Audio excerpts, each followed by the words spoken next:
to me.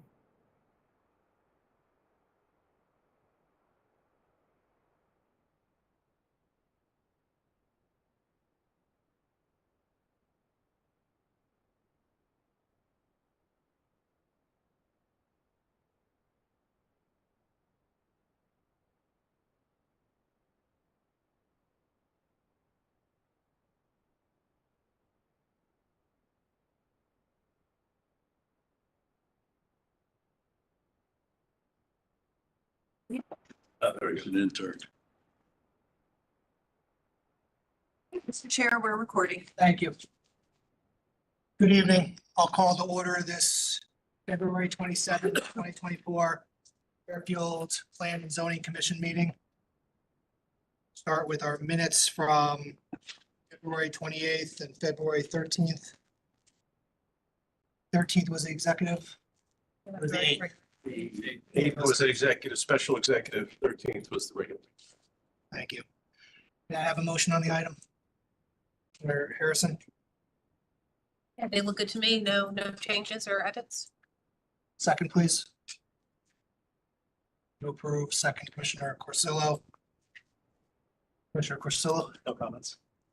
I'll say with our executive session on February 8th, no votes were taken, no action was taken. No comments. Commissioner Ford, you're up to speed, right, on everything? Yeah. 5 minutes? Yeah, okay. All those in favor, please say aye or raise your hand. See 7 hands, Commissioner Ford. Okay, sorry. Passes unanimously. Old business. I understand, Commissioner Ford, not up to speed, and our alternate on deck is Commissioner Bukowski. Correct. So, but I will call that now. Last time you had the minutes only, so, Oh, okay. yeah, instead of getting the chance of one person just getting the minutes, Yeah, we thought that sounds. substantial one was in order, so to speak, instead of having that. So we're gonna try and keep that moving with that if alternate only gets the minutes, and then next time, we'll keep that in mind. 110 Woodrow Avenue, zoning compliance application of 22 Long Lots Lane LLC for a 23-unit residential development pursuant to section 830G of the Connecticut General Statutes in the Design Commercial District and Residence B Zone. Mr. Wentz, 23 or 20 at this point with the? It is 20. It was originally a 23. It is now Okay. 20. So, Go ahead with your statement. okay, Mr. Chairman, the subject parcel is 0.32 acres in size, located at the intersection of Woodrow Avenue and Peace Avenue in a design commercial district. The original application was a 23-unit building comprised of 14 one-bedroom units and 9 two-bedroom units. The building is designed as 3 occupied floors above grade level parking. The building is compliant now with the DCD height requirements of 38 feet to the center of the roof, 46 feet to the ridge. The required set-aside development of 30% or 7 market rate units was originally proposed, with 4 at 60% median income and 3 at 80%. There are 30 parking spaces. The original parking count was 1.3 spaces per unit. There is a detention system designed to handle site drainage that the engineering department has confirmed is acceptable. At the onset of the public hearing back on December 12th, the applicant submitted minutes from the WPCA confirming their approval for adequate sewer capacity. Traffic report submitted with the application estimates 9 and 12 vehicle trips to be generated at the AM and PM peak hours respectively. The applicant did submit a copy of a January 2009 zoning approval for a special permit for this same site for the construction of a 2-story office building. That, while approved but never implemented, the traffic report for that site, that proposal anticipated 15 vehicle trips at both the AM and PM peak hours, which is slightly higher than the current application. The present application traffic report included a speed study with the resulting 85th percentile speed at 24 miles an hour. The driveway site distance required at that speed is 265 feet. report indicates that 270 feet is available to the right and 287 feet to the left, which meets that requirement, and the secondary drive is limited to a loading space for trash access and moving in. The continued hearing on January the 9th, the applicant submitted additional traffic information in response to questions at the prior hearing regarding the ITE trip estimates. They did actual counts at Fairfield site of a 29-unit development on the corner of Black Rock Turnpike and Lawrence Place. And their findings were the actual counts were very similar to the projected ITE counts. We did receive a memo dated January 9th from the engineering department confirming that the proposed driveway sightlines are satisfactory. Public comment was chiefly regarding the size and appearance of the building, adequacy of parking, and safe vehicular access. Attorney Joel Green, on behalf of the Sasquatch Association, indicated that they had reached a tentative agreement with the applicant, and that night submitted a prospective agreement that the applicant agreed to, that the building was to be reduced in size to eliminate 3 units for a total of 20 units total now. More robust landscaping plan was to be provided. The second driveway was to be restricted to deliveries of trash access with a site stopping distance analysis to be done. Building design was to be modified to the agreement of the parties. Building color to be less bulky in appearance. The building color was proposed to be changed from white to an agreed upon gray. The applicant would adhere to local or state regulations should blasting be required, but they reported they don't anticipate that that's going to be required. And the applicant agreed that if they are approved, they would apply to the police commission to seek the installation of stop signs at the intersection of Peace and Woodrow Avenue and at the eastbound Kings Highway West at Woodrow Avenue. The hearing was then continued so that revised plans could be developed in accordance with that agreement. And then that last meeting of February 13th, the revised plans were presented. The building was reduced in size due to the removal of 1 unit on each of the occupied floors. Again, now totaling 20 units comprised of 8 one-bedroom units and 12 two-bedroom units. If approved, the affordability plan would be revised to indicate 6 below market rate units comprised of 4 two-bedroom units and 2 one-bedroom units equally divided between 60 and 80% AMI. The parking plan remained the same at 30 spaces, so the parking ratio improves with a reduction of 3 units to 1.5 spaces per unit. Building setback from the northerly property line was increased from the original 3 feet to 10 feet. Line and building color was also changed pursuant to the agreement. And as you recall, Attorney Green withdrew the objection of the Sasquatch Association. However, his client, Mr. Zivin on Southport Woods Drive, still had concerns regarding the sight line and use of that secondary driveway. There was much discussion about the use of that driveway and the potential for a parked vehicle at the adjoining property line to partially obstruct that view.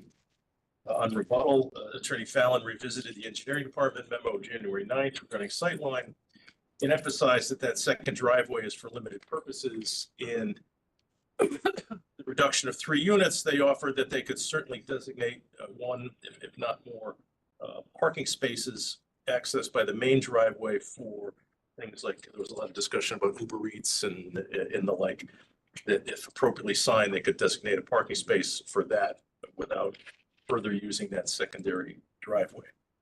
You are all familiar with the standards of review for an affordable housing application. The burden is on the commission to prove that a decision is based on sufficient evidence in the record, that the decision is necessary to protect the public interest in health, safety, or other matters within your jurisdiction, and those interests clearly outweigh the need for affordable housing, and that those interests cannot be protected by reasonable changes to the proposed development. That is all I have at this point, Mr. Chairman. So take questions. Thank you. I should note too, in the beginning, I missed 1 meeting and watched the video and I'm up to speed. May I have a motion for this item? Commissioner Porcello. I move to approve the application based on the revised plan on February 13th with additions that the applicant adhere to the terms of the agreement with the Sasquatch Association, that the applicant designate a parking space in its first floor garage adjacent to its lobby with appropriate signage for temporary parking. And that the applicant install signage at the entrance to the secondary driveway to be legible from the road, indicating that the secondary driveway is restricted to sanitation and delivery trucks only, and directing other deliveries and passenger pickups to the main driveway. Clear, those conditions are conditions of approval. Excuse me, can you speak up a little? I can't hear any of this. Sure. Those conditions are conditions for approval, not recommendations. Correct. The second one, are you saying for delivery and service, sanitation, big trucks that can't Correct. fit in, should be fitting in? The parking lot will be fitting in the parking lot. Correct. Okay. Commissioner, Hold on. I'm not sure hold if she heard what Commissioner Casilla said. I can't hear any of the conditions. Can somebody repeat them louder?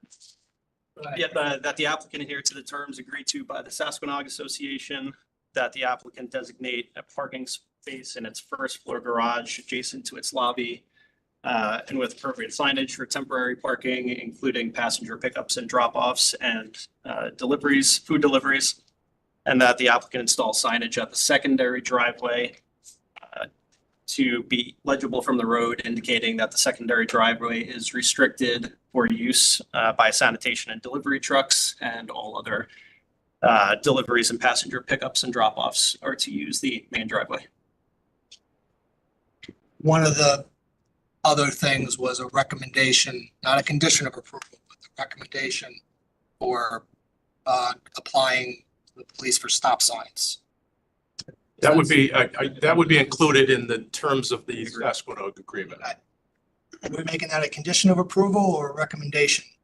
No, it's the way it reads in the agreement is that the applicant would make that application. The application, fine, okay, thank you. Commissioner Harrison. Yeah, I'd like to second this motion. Yeah, and I want to thank the neighbors first of all for coming here and presenting a lot of evidence. And Wait, flag, oh, Sorry, Commissioner Corsilla, if you don't mind, we'll go to him Oh. first. And then, Sorry, I thought you made his comment, sorry. that's okay. Commissioner Corsilla. Yeah, I'll echo what Commissioner Harrison was starting to say. I commend certainly the Sasquatch Association and the applicant for working in good faith to find a compromise that I think satisfies both parties. I think sets a good example for the town. I'll note the safety concern that Mr. Zivin raised with regard to the secondary driveway is valid. I share that concern, but the standards for denial of an 830G application are clear.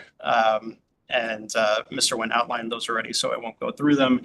But in this case, the engineering department stated that the driveway sightlines are satisfactory and believe a denial is unlikely to hold up in court. But more importantly, I think this is a good proposal. The design is thoughtful, scale is reasonable. The location is well suited for the development. So I'm voting to approve the application, not because it's an 830G application that satisfies the standards for approval, but because I believe it warrants approval on its own merits. And I look forward to seeing 20 much needed new homes created here. Thank you. Commissioner Harrison. Yeah, and took the words out of my mouth. I would say again, thank you to Attorney Fallon and Attorney Green for generating a far better, I think, application than we had originally. Something that certainly eased the concerns I had. There's a better landscaping plan, it's scaled back, more parking, so there's more distance with the screening relative to the uphill neighbor. And I just I had similar conditions of approval, so I just want to make sure that we're aligned there. I was thinking that the signage would be at the utility driveway. Is that what you're suggesting with the trucks, with the garbage trucks, utility trucks? And I envision signage at both, Okay. but yeah, at the secondary Okay. driveway, just indicating the restrictions. Okay, so I would like signage at the utility driveway. I don't think there is sight lines there, and I think this is better there. So yeah, I agree with the signage there. And I think maybe we can just reserve that for off-peak hours for trash collection and for folks to go in there during that time, just because of the sightline issue. That's what I would like to see, if you're in agreement with that. No, are you asking for it to be a condition of approval I or like to that. a recommendation? I would suggest a recommendation just because that's not something that may be in the applicant's control. If it turns out to be a problem, it could be seen as a denial outright legally, so. I would add that as a recommendation. Okay, then as a recommendation. That's I'm sorry, good. recommendation that that sign also, That the sanitation and probably delivery Yeah. be done Contractors. off peak. And then I would just note, I know beauty is in the eye of the beholder. I know Attorney Fallon has said that on a few applications. And I commented early on that this is a really well-designed project. And I like the white color early on. And that changed somehow to gray. While I can't make a condition of approval, just, I am a beholder. I'd like to see it back to white. I think it fits into a New England community. But again, I can't force that upon anybody, but just wanted to note that. I think you just saying it will be helpful to them, the paint community, obviously, so.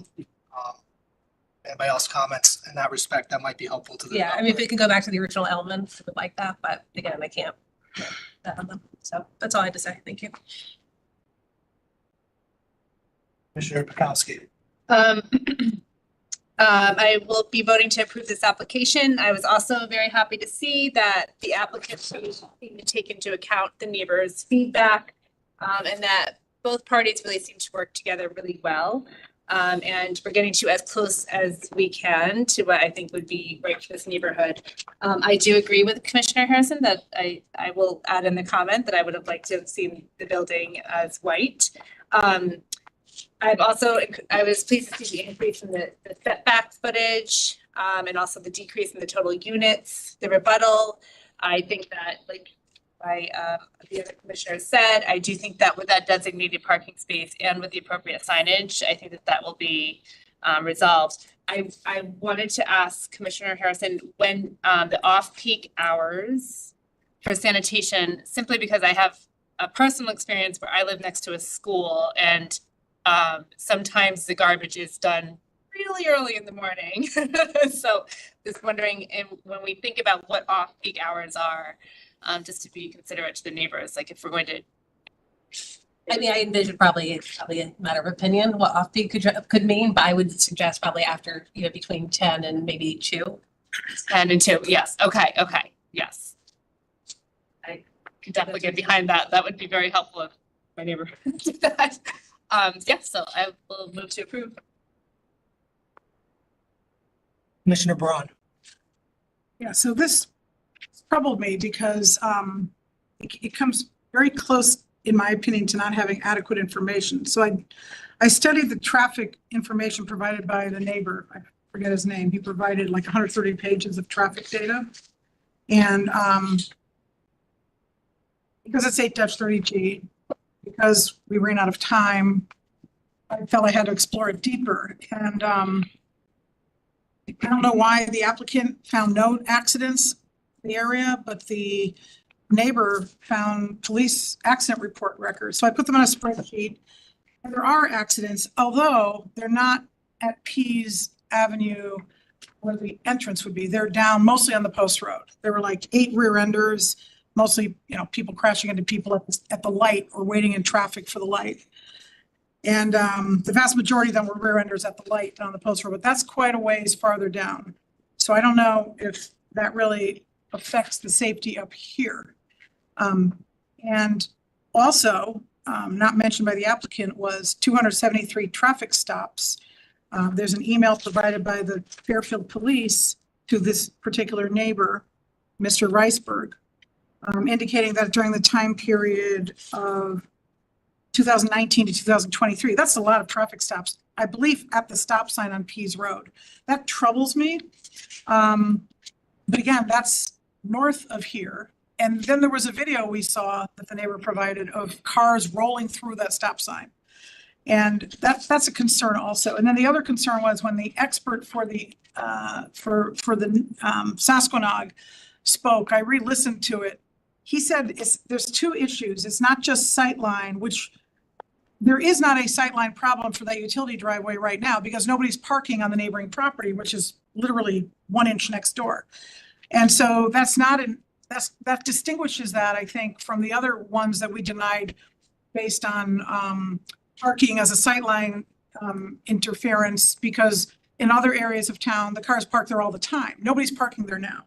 They could, though, in the future, but they're not now. So But then the secondary issue is for someone to get out, they have to back up into traffic. And according to that traffic consultant, the traffic radius, the turning radius of a vehicle backing out of a utility driveway would require them to back into both lines of traffic. They would not just back sharply over into the traffic heading towards the post road. They'd be backing into both lines of traffic. So that was troubling to me also. And I wish we had more time to discuss it, but in light of the conditions that we're putting on this, which is there will be no egress other than, and correct me if I'm wrong, because I really couldn't hear it that well. Trash removal, contractor vehicles, and moving vans. Was that something I heard or no? Would moving vans be going inside? Because 20 people, 20 units. No, the intent of that space is to be used also for moving. So movers be inside. Okay, that's good. No, I don't think they're gonna be able to get it, depending on the size of the vehicle. I think the intent of what I'm hearing from the signage is they're gonna designate a temporary parking space in the main lot adjacent to for any Inside, vehicle any vehicle that can fit under there. If you can't fit under there, then you'd have to use that secondary driveway. But so that helps because those types of vehicles don't come that often. And they're also driven by professionals with, backup lights and things like that, whereas an Uber driver doesn't, although Amazon probably does. But so Amazon would have to go inside the building then. And there'd be strict signage. You cannot make deliveries on the outside. Again, it's gonna depend on the height of the vehicle. Amazon, yeah, okay, that's interesting. But yeah, the idea is that the more frequent vehicles are gonna park in the main driveway with the signage. So the signage would be because there is no ability to really redesign it at this stage in the proceedings to have a turnaround on the utility driveway. That would fix the problem totally, I think. But I think they can't do that. They would have to redesign the whole project. Right, I think you're hitting on the right note there. And as I understand the condition, that's the intent, right? Is that we want most of the vehicles to use the under parking if they can, but if they're a bigger vehicle, as you said, it's going to be a more visible vehicle backing out of that driveway. Did someone make a condition that it would have to be done during off-peak, or is that just? A recommendation that the limited to off-peak hours to the extent that. And then we're also making a condition that they would apply for stop signs over on Woodrow and Kings Highway. Is it premature to say we should apply for a stop sign at the utility driveway? It seems like a lot of stop signs on that stretch, but that might be needed at some point in the future if there's a problem. Well, the recommendation is to not just at Kings Highway, but also on Pease at Woodrow. So if you're. That's a lot of stop signs. Right, but it would, and again, that's going to be subject to the police commission's review. But no, I don't think it would make sense to have a stop sign.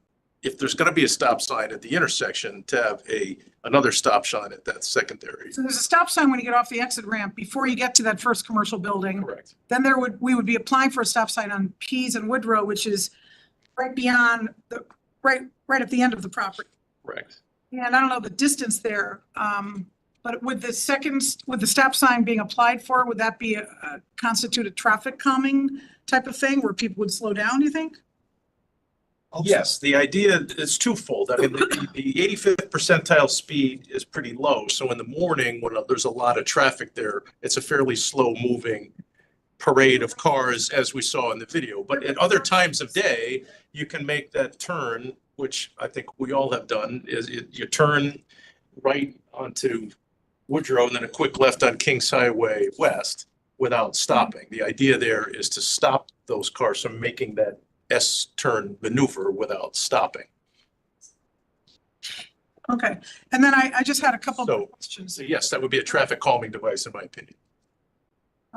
Back at the engineering report from January 9th may have predated the revised plans. I don't know, and I don't remember exactly what was said, but perhaps Mr. Wint could answer these if they handle this in their presentation or if it's not really an issue.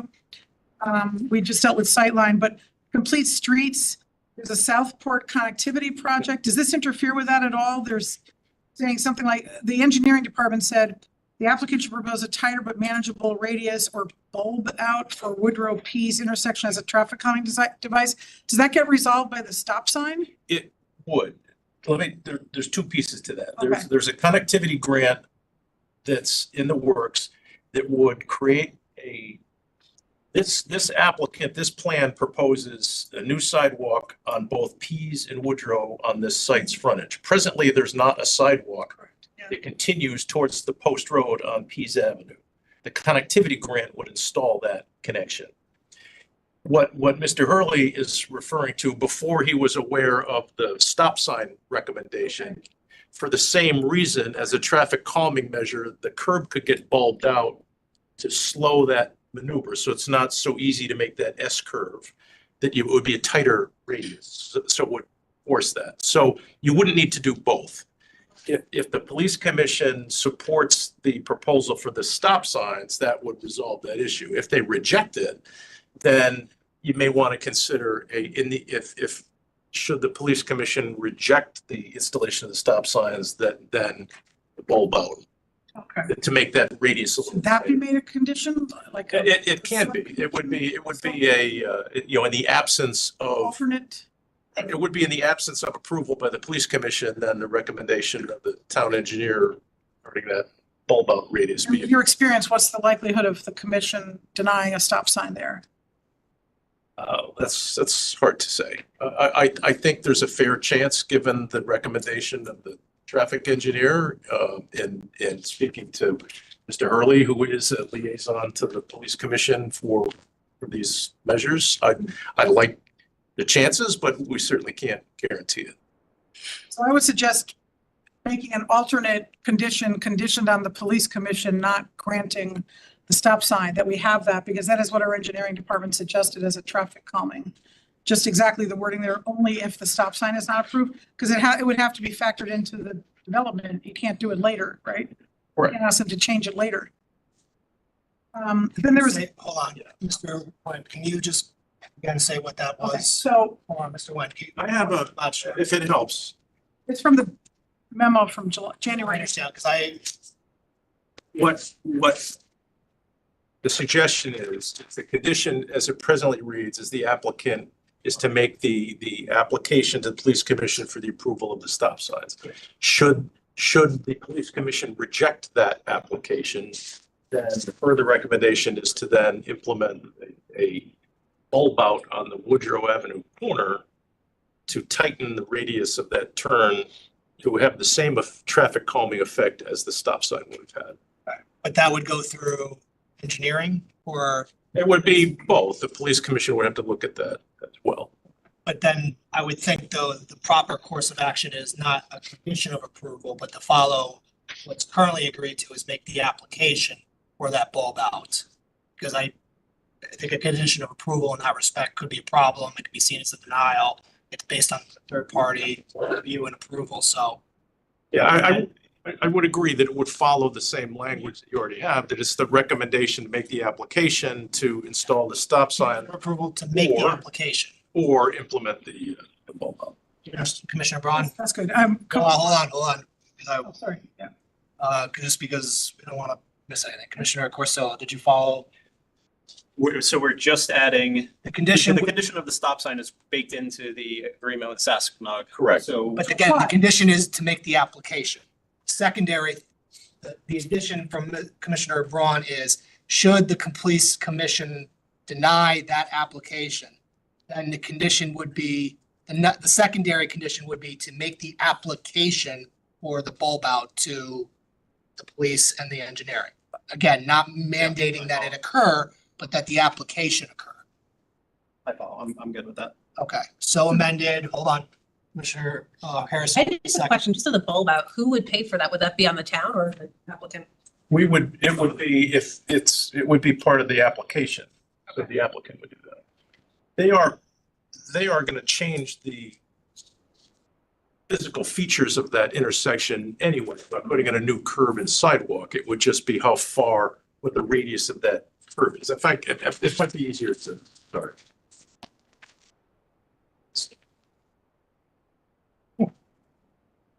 This is the site. Yeah. This is the connectivity grant bulbing it out would just be kind of extending the curve line, just make that narrow. Okay. So to. Yeah, I saw that. Thank you. Chair So Harrison, That you were the sounds, second. this is the site. Connectivity grant includes this site.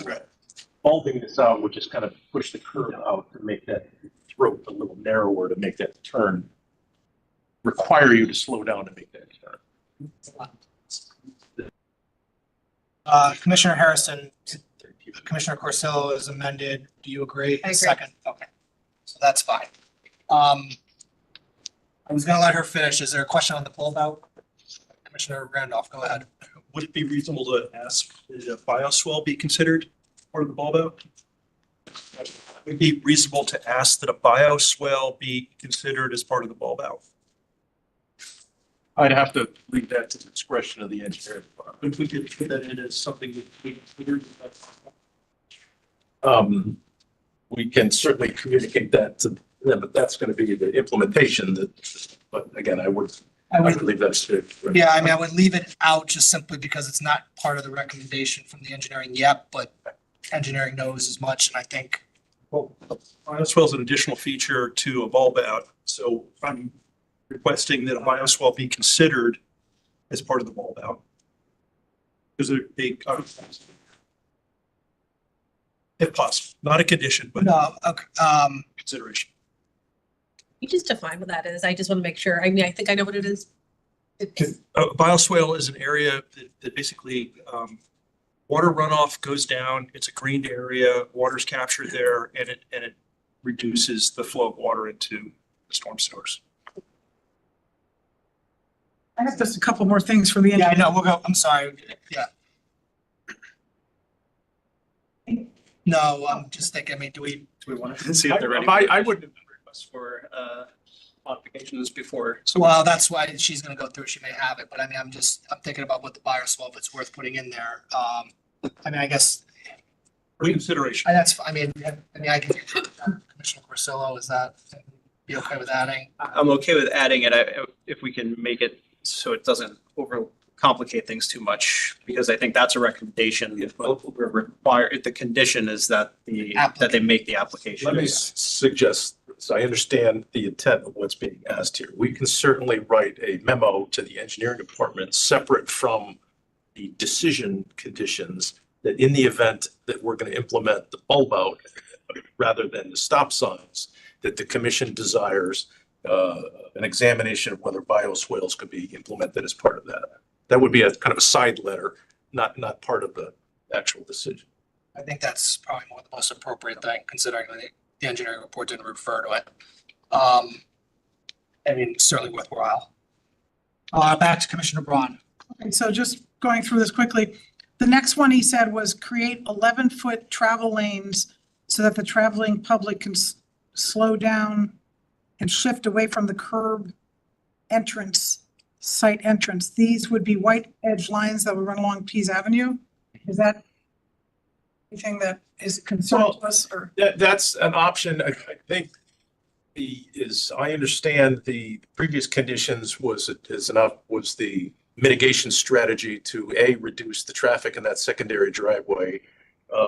Bill was suggesting another methodology that you could create what is like a fog line, basically, that pushes, it's a white line painted along parallel to the curb that acts as a lane or demarcation that a driver then would be driving closer to the center of the pavement than to the curb.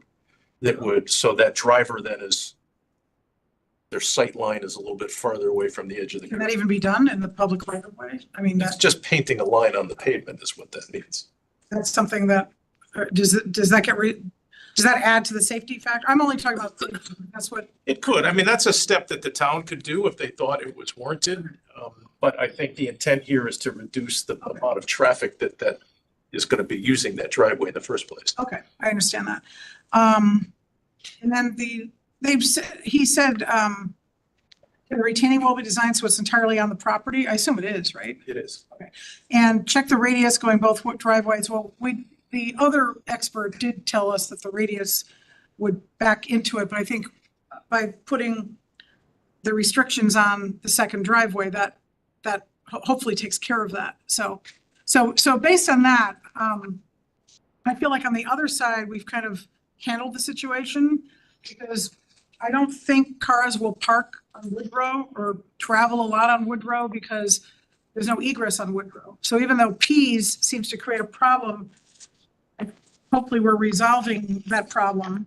Although I do feel that applicants should give us this information even on 8-30G. And so if this was on 8-30G, I would definitely not be approving it, but because it's an 8-30G and because the one issue that was raised by an expert opposing this, I believe has been dealt with these modifications and conditions, I could support it. One other condition of approval though about the blasting, can you just clarify? I know Attorney Fallon had said we would do if we feel we have to blast, we would do pre-project survey and then post-blasting, pre-blasting survey and post-blasting survey. Is that what you mean when you say would follow state law? I don't know if that's exactly what state law calls for, but that's what he offered. So I'd like to make that a specific condition. That's my understanding of his commentary there was that's what the local fire marshal requires as part of Pre and post? as part of a blasting permit is a pre and post blast survey. If they find that they're going to blast, they're going to do that anyway. It's not only to protect the neighbors' interests, but also to protect the blaster from claims of damage that they may or may not have done.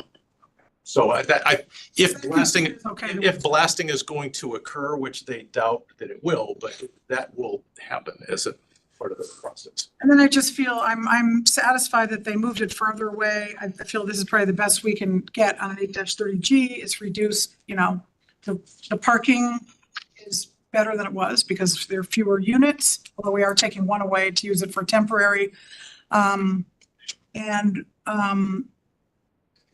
Another thing about the color, I agree with Commissioner Harrison. I prefer something that looks like the other houses in the area. All the houses in that part of Southport along the Post Road and even along up the road here, they're all white. So it seems to me it would blend in better, but that's really something that Sasquatch requested. So I would just urge that they talk to more people and try to pick a color that looks nice. Everything doesn't have to be gray. So I would support this based on all those conditions. Commissioner Bukowski. I'm sorry to bring this back to the bulb out, but I did have a question. And maybe it's a clarification question. So we're saying that would be the applicant's responsibility if the stop sign is denied, then it falls on the applicant to do the bulb out? To make the To application. make the application, okay, but if that application were approved, the town would be the one to actually do. No, the applicant, because the applicant is going to put in a new curb and sidewalk Okay. at that intersection regardless. Okay, so So then, it's just a matter of the geometry of that curve. got it. So here's my question then, and I don't know if we want to revisit that recommendation. So in having gone to the police commission before and applied for stop signs, it was determined through studies in my own neighborhood that the bulb out was actually more effective. And so if we're saying that that would actually be the next step if those stop signs weren't approved, maybe, and because the police commission has done work to show that that actually is a more effective traffic calming strategy, maybe we make that a condition of approval if that is something that they're willing to do anyhow. I just wanted to put that Your out there. thought is not that it be a secondary thing, but that the condition be that they apply for both the stop signs and the bulb out simultaneously. Yeah, sorry, I don't mean to throw a No, I'm not. a that's not- curveball into it, but I'm thinking, yes, that I think the bulb out would actually be more effective. And if that's something that would, I would be willing to bet that that would probably be approved, and if the applicant's willing to take on that The cost. police and the engineering would, well, police just for the stop signs, but then the police and the engineering for the Yeah. bulb out, so they can. Right, they can look at it simultaneously and determine which they determine to be the Prefer. best solution. Okay, All right, so it's maybe the simple modification then is that they make, the condition of approval is that they make the application for both the sign, stop sign and the bulb out. And to determine Let which is, them and let the police and the engineer kind of right, figure out what would be the best thank you. That's right. one, both. I doubt none, but maybe. I doubt too, yeah. Yeah, but Okay, thank you. That's, Commissioner Priscilla, Good by me. Commissioner Harrison, I mean, good. Mr. Went, Yep, that's why that you got that it was. yep, no, I get it. It's not an, they apply for both and, That's it's following the other. Would not. I have some comments and Commissioner Harrison, go ahead. yeah, sorry, I'm not trying to belabor this at all, but will we get an update to see what was approved? I mean, I know as soon as we approve it, it's kind of out of our hands, but would we get an update about any of those issues? Okay. I think I would, I mean, I don't know if you guys would like to know if I would. I know there's nothing we can do after that, but I'm just, Yeah, we can certainly, I don't know how long that process will take. I think they'll probably make a fairly quick application.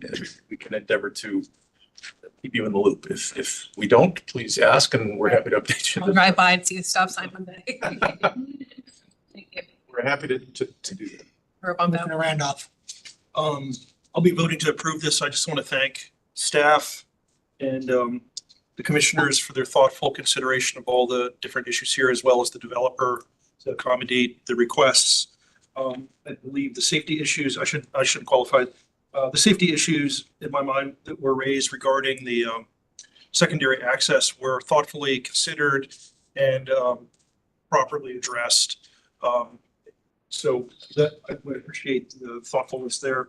The community needs housing like this. The scale of the building adjacent to the interstate is an appropriate, adjacent to the interstate and other commercial uses is an appropriate location for buildings like this.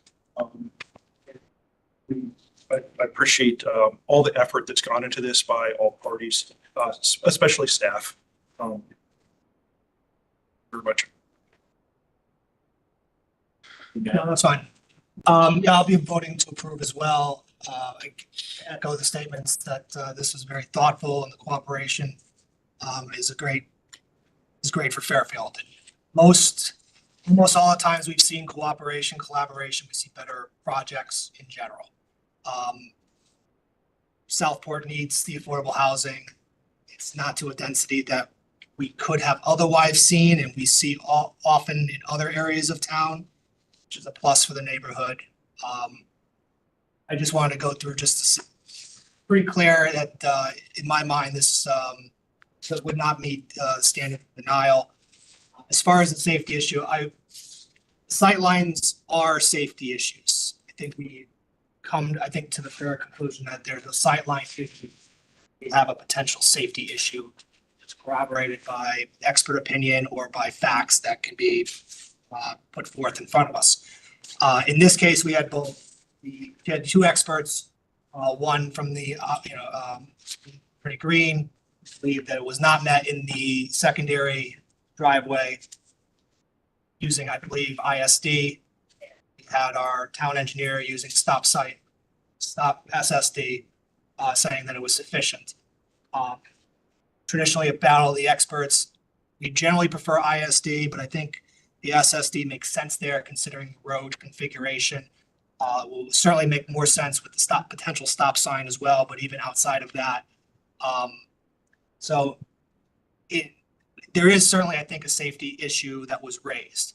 I credit our town engineer and his conclusions more than I do the opposition's engineer, not because, as Commissioner Randolph rightly said, they were not thoughtful and well analyzed. I believe that they were.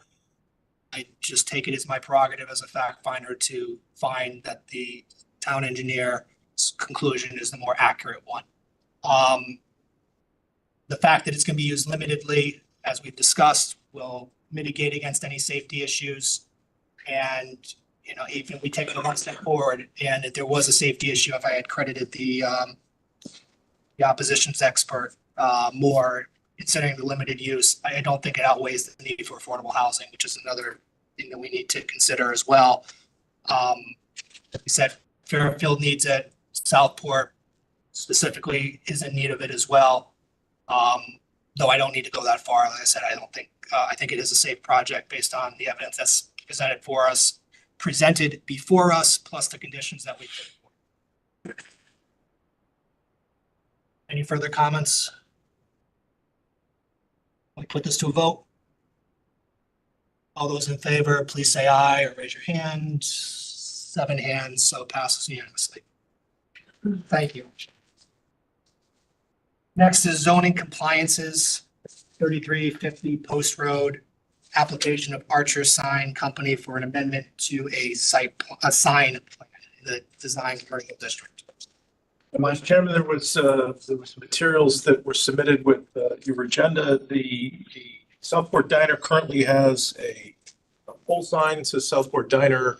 This application seeks to amend the site plan simply by adding a set of channel letters that say Diner on the front wall. This is the one and only wall sign proposed, and it would otherwise comply with the regulations. And I have a motion on this item. Commissioner Levy. Second, Commissioner Ford. Commissioner Ford comes back in, I guess. Commissioner Levy. Fine, and any doubt in anybody's mind what it is? It's a diner. Just in case you didn't know it was a diner. Commissioner Ford. How can I add anything? Solid analysis. The comments. Mr. O'Donnell? Excuse me. All those in favor, please say aye or raise your hand. 7 hands, passes unanimously. Pre-application review, 430, 452 Stilson Road. Commission will conduct a non-binding pre-application discussion pertaining to a 20-unit residential development. Attorney Russo, good evening. Chairman, members of the commission, good to be before you. Good to see you. Chris Russo with Russo and Rizzio LLC, offices at 10 Sasco Hill Road, Fairfield, here on behalf of the applicant for the property at 430 and 452 Stilson Road. But before I get into the site, I will let you know, so this is an application that will be for a DRD. And one of the other applications that we would file with it is a text amendment for the DRD to increase the permitted density. I know that's something that this commission has been talking a lot in your plan update about increasing the density permitted to create more units in the town. And so along those lines, we would be proposing to, Jim, I think he said it was pre-1988 density for the DRD, which would be taking the lot area of the zone it's in. That would be your first unit, and then every subsequent unit above that, for every 3,000 square feet, you would be able to have an additional unit. So I just wanted to preface with that before getting into the site, just so you understand what would be required as far as your regulations. So 430 and 452 Stilson Road, you can see it's a little small, but this is just south of the intersection of Stilson Road and Black Rock Turnpike. These are two properties. They are located in the Residence A zone. Right above them is the DCD. Little Pub is there on that corner. You can see it back here. It backs up to the Old Navy commercial plaza, which is obviously also DCD. And then as residential, there's another DRD that's a little bit down from it. So it is popular in this area for a DRD. And so the proposal again would be it's Residence A to apply a DRD to it. The current site, two separate properties, they both have single family houses on them. And the proposal would be to demolish the northern one closer to Black Rock Turnpike and actually leave the current one that's on the southern parcel just as along the frontage to break up some of the bulk that comes from the proposed multifamily dwellings. So this is the proposal. It's for 20 separate units. One of those units being the remaining single-family dwelling. But you can see it's broken up into a number of different buildings. And, you know, when talking with my client, in designing this project with our engineer, Jason Edwards, who's on the line, if you end up having any questions for him, we looked at other similar developments that have been approved before this commission, particularly 921 Reef Road, which is a successful project, great project that is now open. That if you look at this and you remember that proposal, it's similar with the lengthwise building. So just to kind of get a safe site layout, the proposal is to enter here on a northern driveway that's a right turn in. And then there's a second full access driveway here in and out here on the southern side. And then there's a series of multifamily buildings. So the one over here on top is a 7-unit.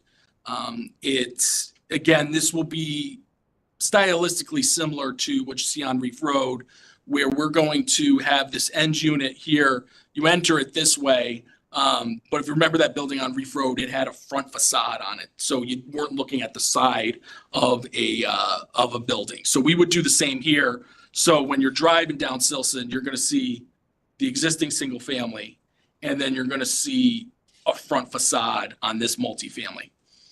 So this block right here is 7 dwelling units. This block right here is 5.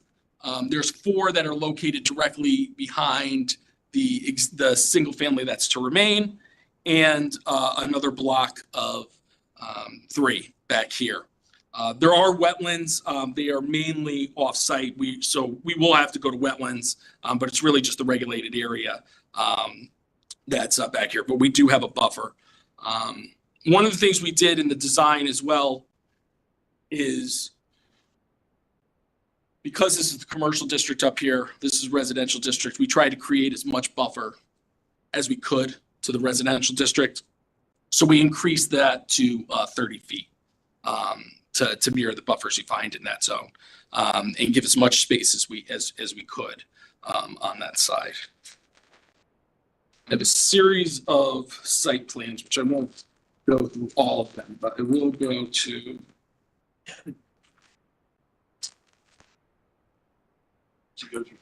Commissioner Randolph, I had a question for you. Sure. So I'm sorry, the 30-foot buffer is where? It is on this side. We pushed these buildings as far away. So we shortened the setback on the northern side that's closest to the commercial. We shortened that. It's similar to what you would find in a commercial district. But on this side, we increased this buffer and pushed these buildings. So I'm sorry, my understanding of a buffer is an unpaved area. Are you versus a setback? A building, so a building setback. Setback, not a Setback, buffer. correct, yeah. There is going to be landscaping here, and there's going to be landscaping here as well. What's the depth of that buffer where the landscaping is shown? I think it's around 5 feet, 5 to 10 feet. So the buffer's 5 feet. I think so. Yeah, this doesn't have a measurement on it. Yeah, I As go far as the for depth of the- But yeah, so the intent would be to have a row landscaping here, screen landscaping. This is full, so this is in and out drive, and then another row of landscaping here and in the buildings. Commissioner Harrison? Yeah, I agree, reason to see you. Let's see it. I have a question. Now, are there, so you have 20 units here, how many would be deemed affordable? So under your regulations right now too, Okay, and that would be part of the plan? that would be required. It would be required as the regulations state now, yes. Okay. I had another question, but I don't want to Sure. get ahead of your presentation. Have you guys done any traffic study or analysis? We have looked at the sight lines and traffic as well. We don't have a full traffic report. We wanted to come before the commission. We also have to go to inland wetlands, so we're going through that process as well. But we'll definitely do a traffic That's the study. biggest issue that I'm sure this commission would agree upon. I mean, that whole area is just so backed up at early afternoon. That would be my concern. Sure, yeah, and we'll also have them look at our drives and everything. So we are in the process of that now. And when we would come back to you, we would certainly have a full traffic study. Your initial review though shows proper sight lines, ISD. Intersectional one, not stopping distance. Yeah, that's, yes, that how the engineer laid out, he thinks we have sufficient sightlines. We haven't had a traffic engineer. No, that's fine, yeah, but I mean, Yes. go ahead, okay. And just as far as design. So on the garage level, it's like it's about to fall apart. Two-car garage with enough space outside for another 2 vehicles. Right now, we're showing a guest bedroom. This could also be a home office or something like that on the garage level. And then you go up first floor. This is your living area. It's got a half bath. It's an open concept with living, dining, and kitchen.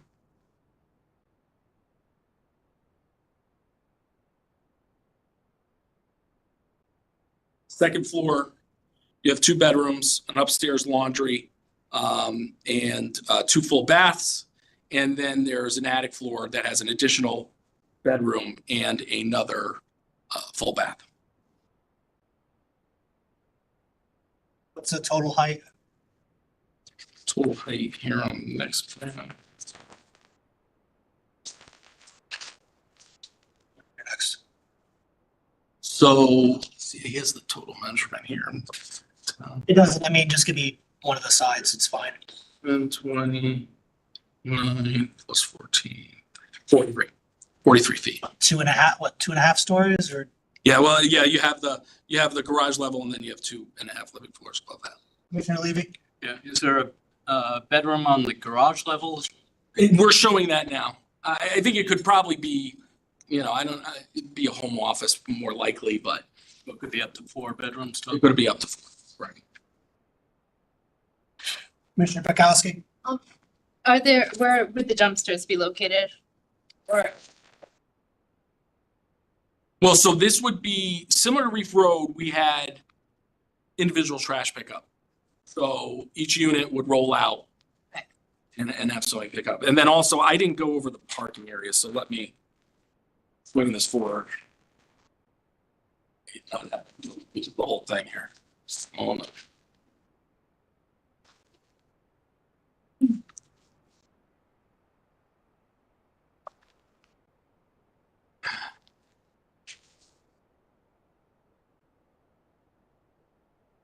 Okay. So going back to the site plan.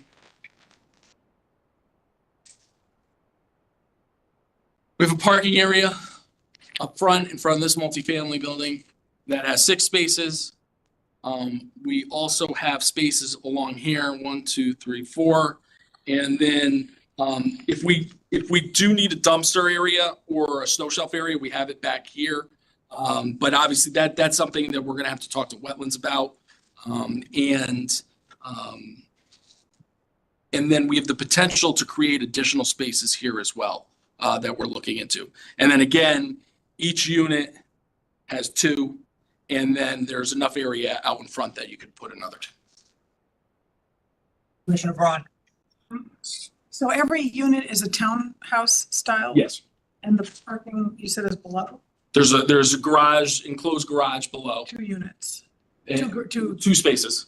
And then you have 2 right here that you can put. And it's 2 levels plus an attic above? So it's, Right, there's the garage level and then there's 2 living floors and an attic. it's like a 4-story building. Or 3.5. I think it might come out to 3.5. Did you already tell us what the height was? I don't remember. For about 43 feet.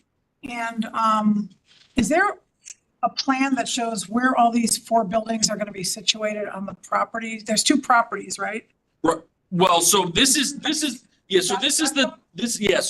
the dividing line right now between the properties. It would be combined into one. Where's the end of the properties on the like where do? So this property's shorter. It ends here. Okay.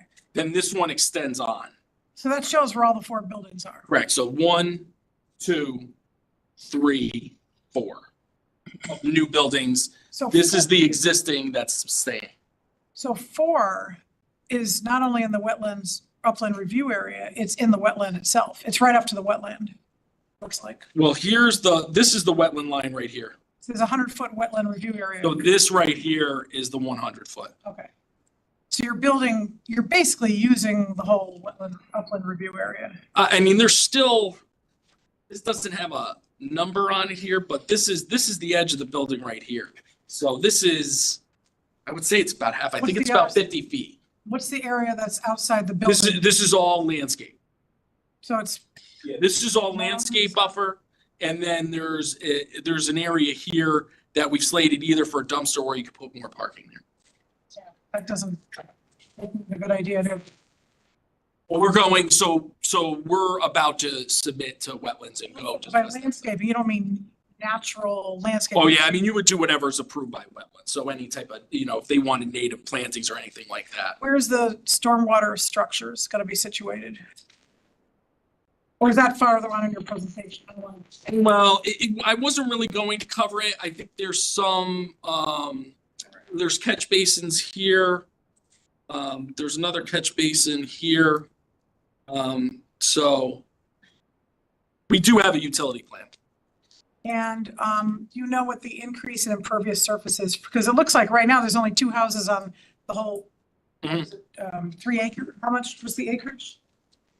So it is 67,000 square feet. That's about 1.5 acres. Mhm. So right now there's 2 houses and it's kind of like just empty land. So this will more or less fill it up. Well, and then, yeah, but and I don't have the zoning data table on this, but it was designed to be compliant with the DRD standards with regards to coverage. So that would be an interesting thing for me to know. Yeah, so no, the increase, yeah. It seems like building 4 in its entirety should just be cut off because that's so close to the wetland. And you've got parking, you've got cars, you've got pollutants coming out of there, and all of this is going to be impervious surface. You're not going to be able to do porous parking because it's underneath the building. So. Yeah, I mean, I don't have Bill with me because I know Bill Kenny is our wetlands expert on this, and he and Jason are working on the plans for the wetland submission.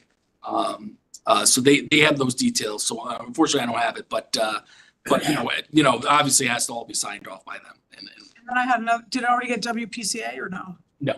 And also, wasn't there something that was denied like 5 or 10 years ago? Assisted living. Was that assisted living? Was the Based assisted on living. how is this more or less of a traffic issue than I wouldn't, based on traffic? it was different. No, I wouldn't, that was based on a change of zone. That wasn't on the commission then. Was it change of zone? The special exception applications. Okay, so, and then found 4 properties. Oh, that was completely different than not really comparable. I wouldn't compare the two, but Okay, thank you. that's my opinion. I'm not sure if this would be a question for you or for staff, but I just need clarification around, so this is not a change in zone or it is because this was. So we would apply a DRD to this. It would become a designed residence district. Okay, And then what I was saying at the beginning is we would propose an amendment to the designed residence district regulations in line with what you are considering in your plan update, as far as I understand it, which is to increase the density permitted in the DRD. Which is the DRD used to have that density, which was you take the lot area, that's your first unit, and then every 1,000 square feet of lot area you have in addition to that is an additional unit. And so for this, with the 67,000 square feet being in Residence A would permit 20 units. and that single family house is remaining as is. Remaining, yes. Okay, Yeah, it's a nice visual buffer. The ad is 20 though, right? No, the ad's 19. But This is unit 20. So we're adding 19 to the 1. the 10% of 19 or 20 is still the 2 units. Correct. Yeah, it would still be 2. Commissioner Collins. In the rendering where the garage shows the garage, you said that there was 2-car garage? Correct. Okay, so then you said a bit, and then also, was that 2 cars, is that because one's in the garage and one's directly behind it? They're stacked. Yeah, they'd be stacked spaces. right, right outside. So you can see, well, I mean, it's pretty far, but this area right here is outside the dwelling. So you put 2 spaces there, 2 cars there. Outside the dwelling and outside the travel way. Outside the driveway, correct.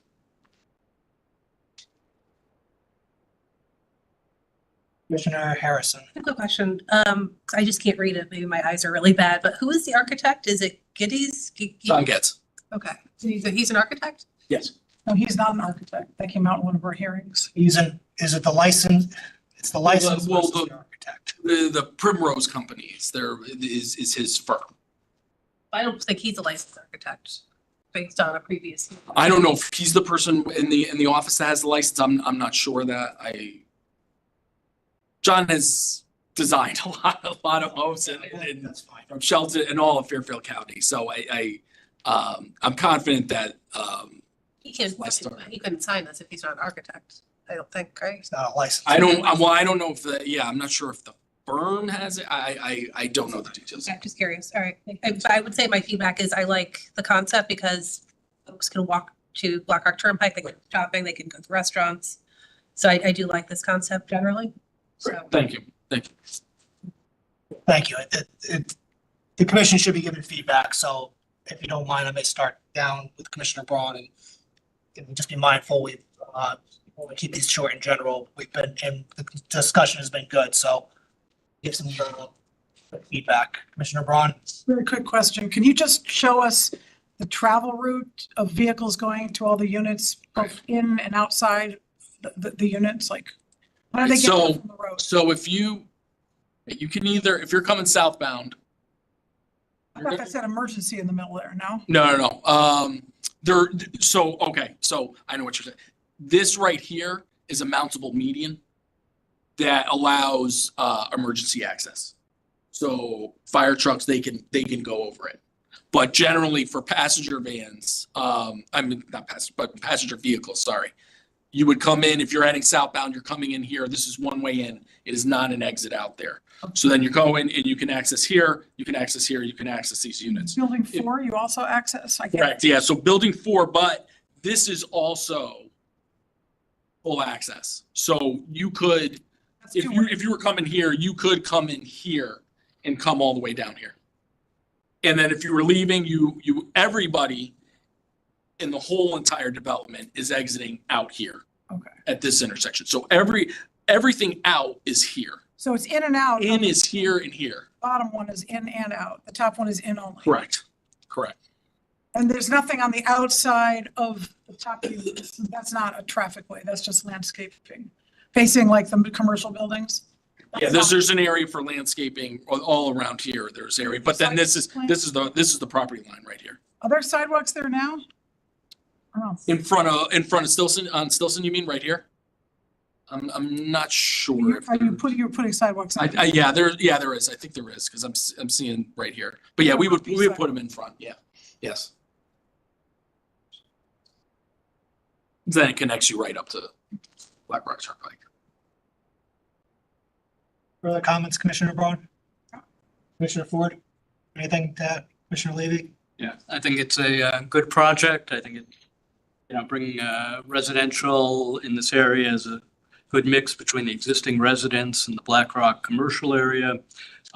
People will be able to walk. I think it's good that the primary exit is further from Stilson, Black Rock. I am a little concerned about, how close it is to the conservation area, but I'll defer to the Conservation Commission. I'm sure they'll address it fully. Commissioner Harrison? Yeah, I have nothing further to add. I think traffic would just be my main concern with Osborne Hill School right there and Black Rock Turnpike. I think that's a really heavy used corridor, so I would just have concerns about that. Other than that, I do like the concept. Thank you. Commissioner Corsillo? I agree. I like the concept a lot. I really like to see, it's nice to see a missing middle kind of housing proposal come before the commission. Wish we got more of those. So, and I have the same concerns that everyone else has already expressed. Commissioner Randolph?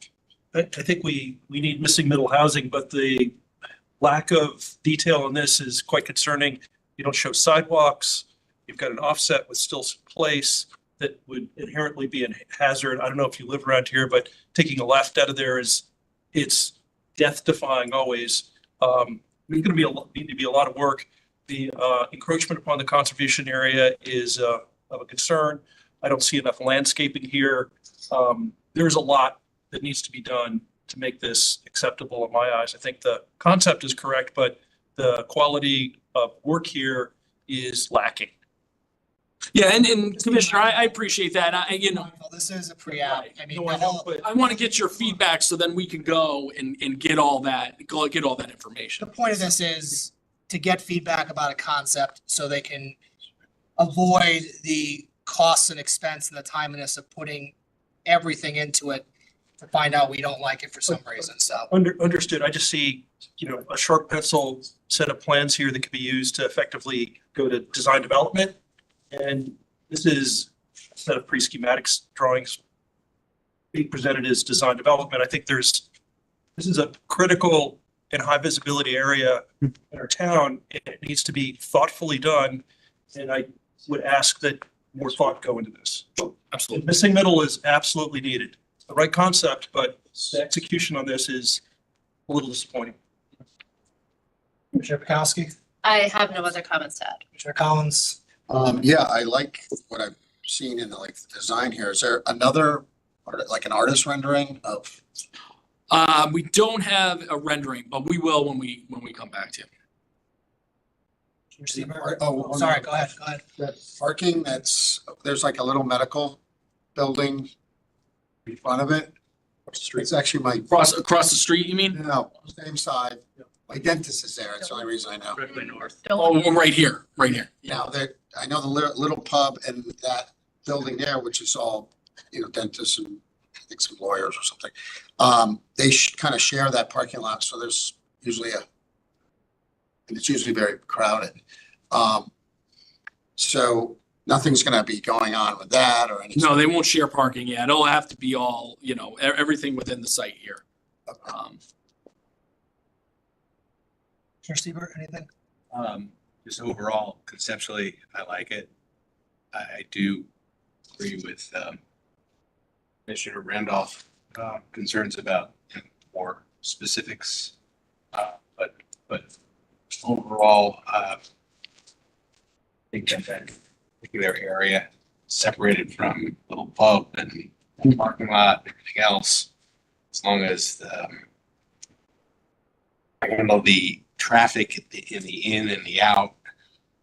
Seems like you addressed that. Yeah, and we have again, you'll have a full traffic study when we come back to you. They'll lay out all that. And one of the things I didn't do that I probably should have is just to show the zoning in that area. You'll see that there's a lot of DRDs in this area. It's a good location for it. So conceptually, I'm good. Do you have something, Commissioner Grisel? Yeah, the only thing I'll say is I agree with Commissioner Randolph on the traffic issues. It is, it's an area where frankly, the town should be figuring something out, whether or not this application was to come before us. So I would encourage the applicant to work with the town in advance and try to just push them in that direction of looking at this part of town and coming up with as part of its complete streets initiative or effort to figure out a solution that addresses the issues. I mean, that left out of the parking lot for Little Pub is a nightmare. So this is certainly not going to help. Frankly, I think when we had approved the application for their outdoor dining application at Little Pub, they were supposed to make some changes that I don't think they've made yet. So there's a lot of work that needs to be done in this area, and I think this could be a good opportunity to get the town to do something that needs to be done there. Commissioner Levy? And I don't know if you're familiar with it, but I know the state at one point had a full plan for Black Rock Turnpike. I don't recall if there was going to be a rotary at this intersection. Do you?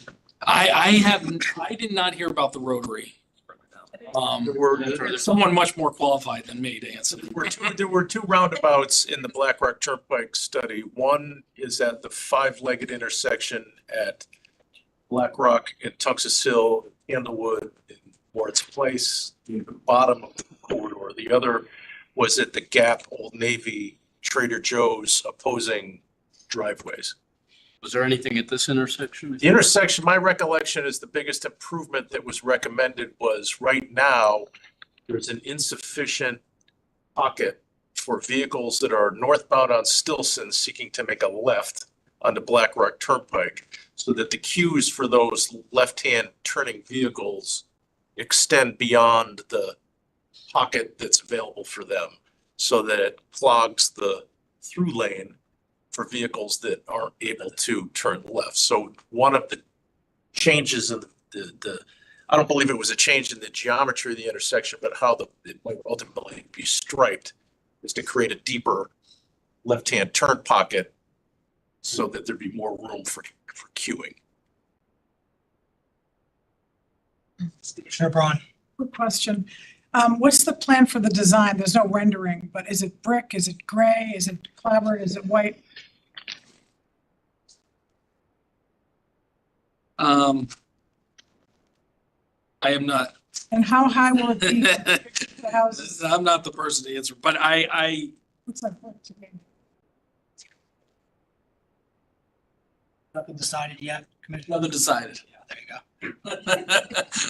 But I would just. whatever that concerned looks that like. It's an abrupt change from whatever the houses look like next to it. You know what, wait. Well, the roof is asphalt shingles, I can tell you that. I don't see a note for the siding. And you said there would be more space on the downhill side facing the houses to put the better, landscaping or. Yes, to the residence district, yes. Yeah, that's one of the things we did. You haven't seen one of the initial designs, but we shifted. This was more centered, I hear you. Yeah, okay. and so we increased this. And you have two, you have one here and then you'll have some here as Well, well. that's a driveway actually, but is there room to put a lot of plantings there? You buffer it? Yeah, we created it so it would, On the outside of the driveway? right here, yeah, so it would handle a landscape buffer, but we'll have a landscape plan that has, planting details as to what those plantings are. It's not a lot of space, like, it's like 10 feet or so. Right, I can't tell from looking at it. Yeah, there's, unfortunately, there's not a measurement on this. 4 feet? Yeah, that's not much of a landscape screening buffer. We can take a look at that. Okay. We'll take a look at it, Because there's not just houses, especially in relation to what's here. are there houses that go up along the edge or just the one house on Stilson Road that's next to?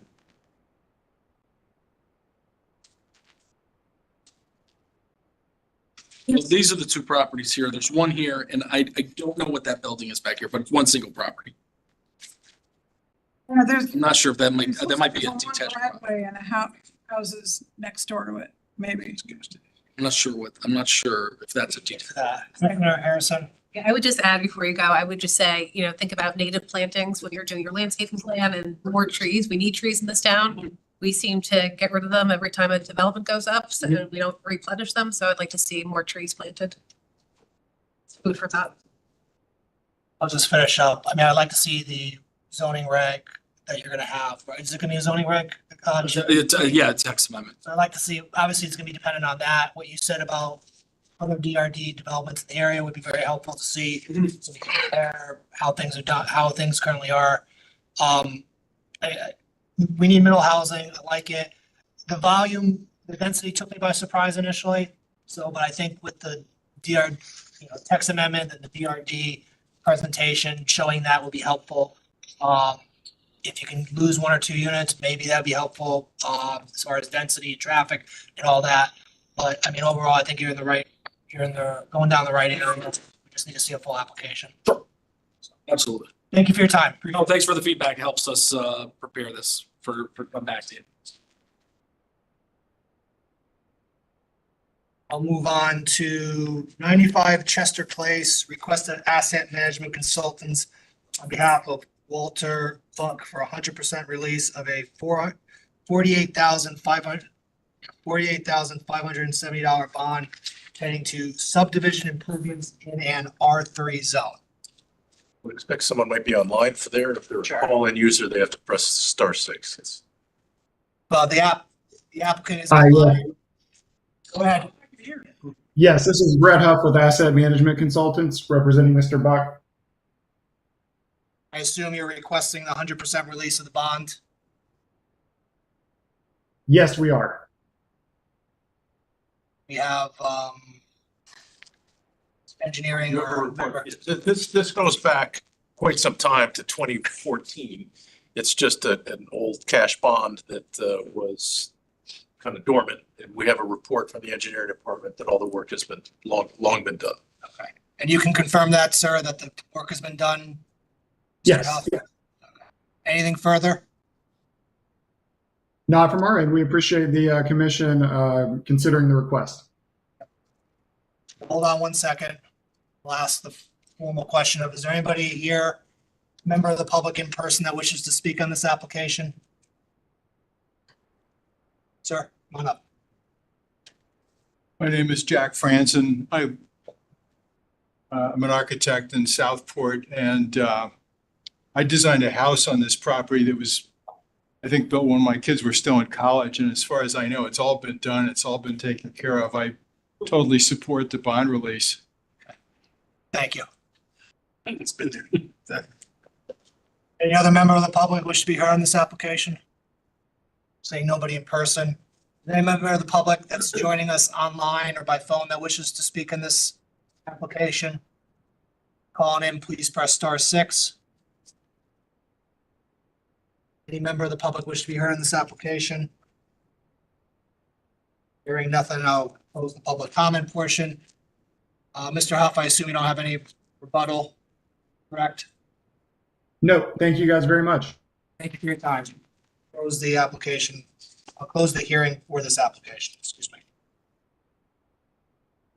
Moving on, I'm going to call the next two items together. I think it makes sense. I'll definitely talk about the amendment, just try to deal with all the amendment first and then. Yeah, let me call them first so you don't have to worry about it. Zoning regulation amendment, application of Pequot Realty LLC, amend section 25.7 of the zoning regulations to permit payment of a fee in lieu of below market rate units.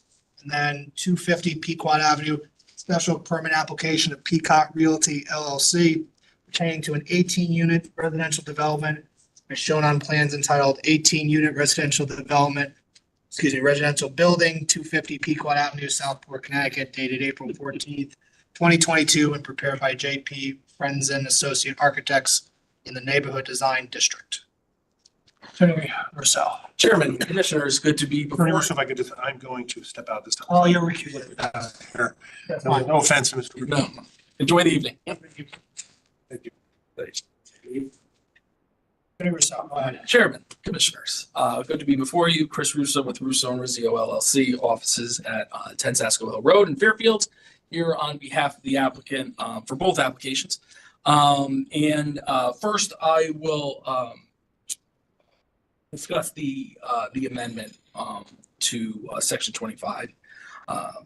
Chair, I thought maybe if I read through it, that would be a good place to start, is just to read through the amendment and then get into the arguments for it. So it's a new regulation that would be for payment of fee in lieu of below market units.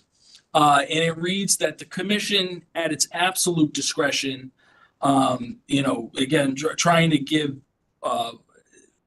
full power to the commission in making this decision about whether or not to accept the fee in lieu, may allow an applicant to pay a fee in lieu in constructing the required below market rate units to the town of Fairfield Affordable Housing Trust Fund in lieu of the creation of said units on site intended for sale only, as set forth in the section above, which is the section with regard to affordable units.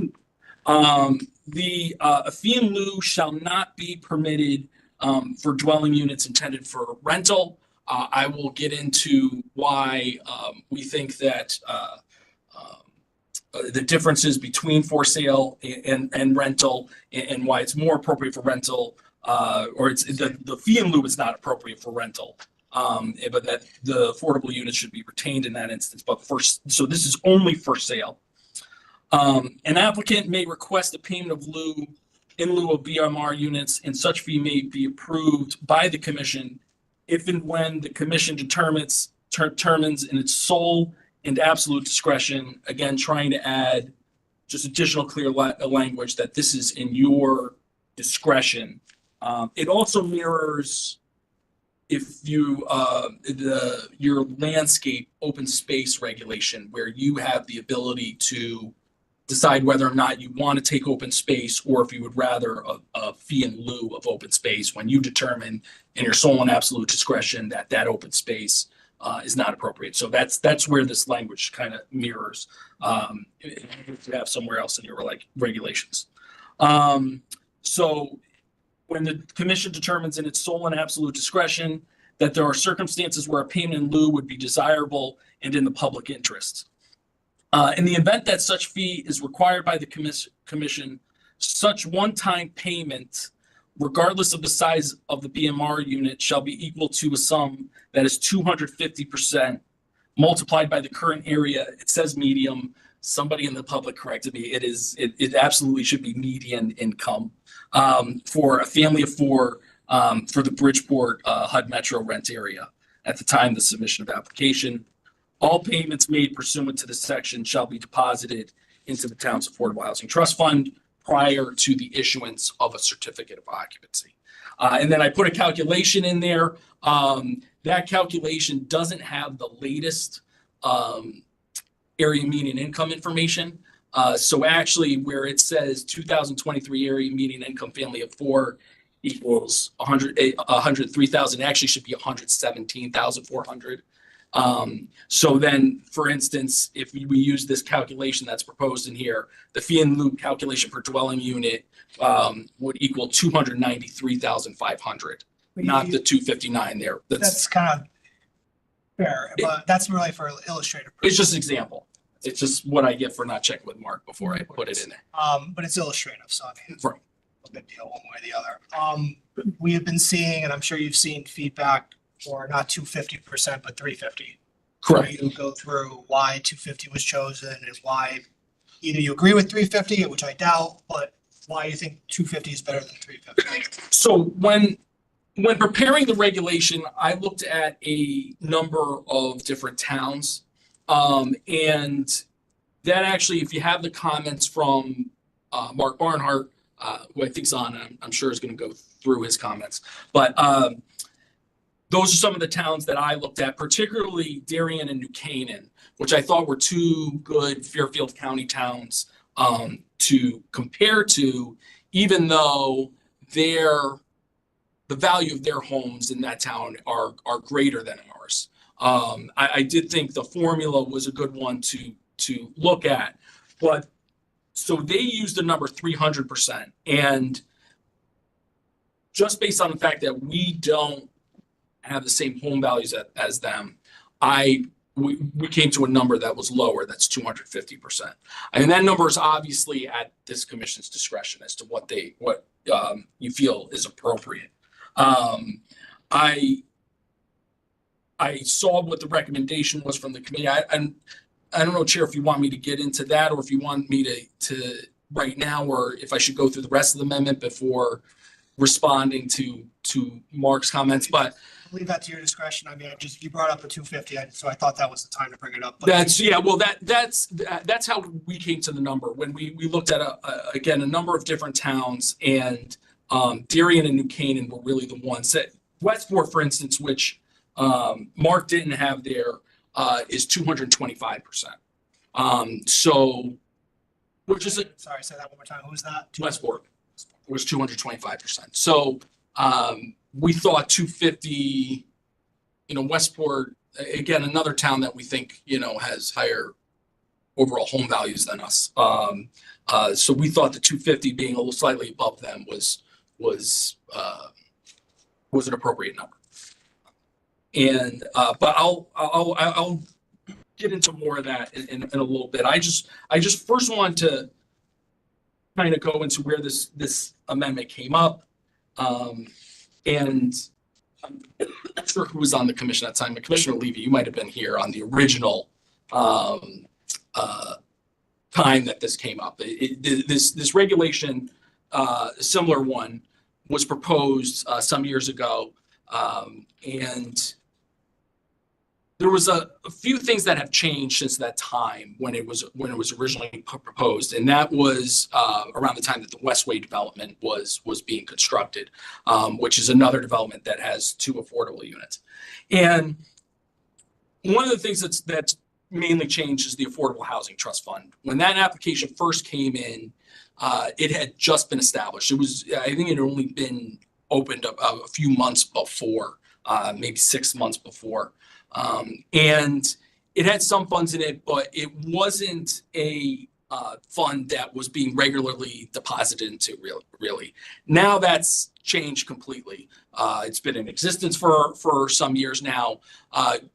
Everyone also now pays into that fund. When you pull a building permit, there's part of your fee to the town that goes straight into that Affordable Housing Trust Fund. So it's a fund now that is established and it's being filled regularly. And it's being used. It was, many of you may have read the article about the development for Habitat for Humanity, where the town used funds from the Housing Trust Fund and used that to purchase the land and in the creation of more affordable housing units.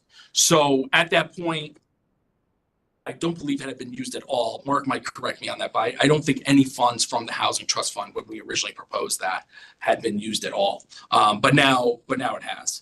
The other was that these types of fee and lieu regulations at that time weren't as commonplace. You didn't see them throughout most of the towns in the area. Now it is a common regulation. I mentioned some of them: Westport, Darien, New Canaan, Stanford, Norwalk, Ridgefield, which is the ones that Mark had in his submission. So it is, these types of fees, this type of structure is common now in zoning regulations in Stanford. I mean, in Fairfield County, sorry. And the driving force behind the regulation, and the thing I hope the commission keeps in mind, because I understand that there's a lot of considerations that go into it. There's some optics that go into it. But I think the thing to keep in mind is that this fee and lieu protects the people that are the heart of affordable housing, which is the people who are going to live in affordable housing. And I say that because for sale units are very different from rental units when it comes to affordable housing. In rental apartments, your monthly rent is controlled. And the whole point behind the affordable regulation is that it's going to give you a rent that's supposed to be 30%. It's based off 30% of your income, and that you have a cost that you can predict with your income, that this is what it is going to cost me to have housing. And the formula, I'm sure you're all familiar with the formula because you've seen it on application in and out. It restricts your rent. You also have to put in there utilities. If you had a rental apartment, you have to list what utilities are provided for and what utilities are not provided for. And if you do not provide for utilities, you deduct how much you are able to rent those units for based on what the typical charge is for those utilities. So the formula really for rentals, you can know this is the cost that I'm going to have. Now, certain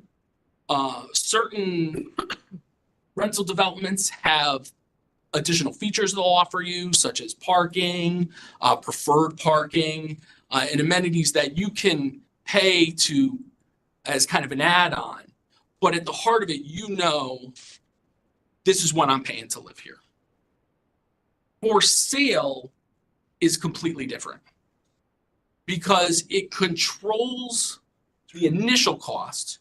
You know how much the house is going to cost you, or the dwelling unit is going to cost you in the beginning. That's controlled by the affordability plan that's submitted. And it's set to, obviously the state numbers. But you do not know necessarily what the costs are going to be after you purchase it. And it's a key difference that I think separates the two.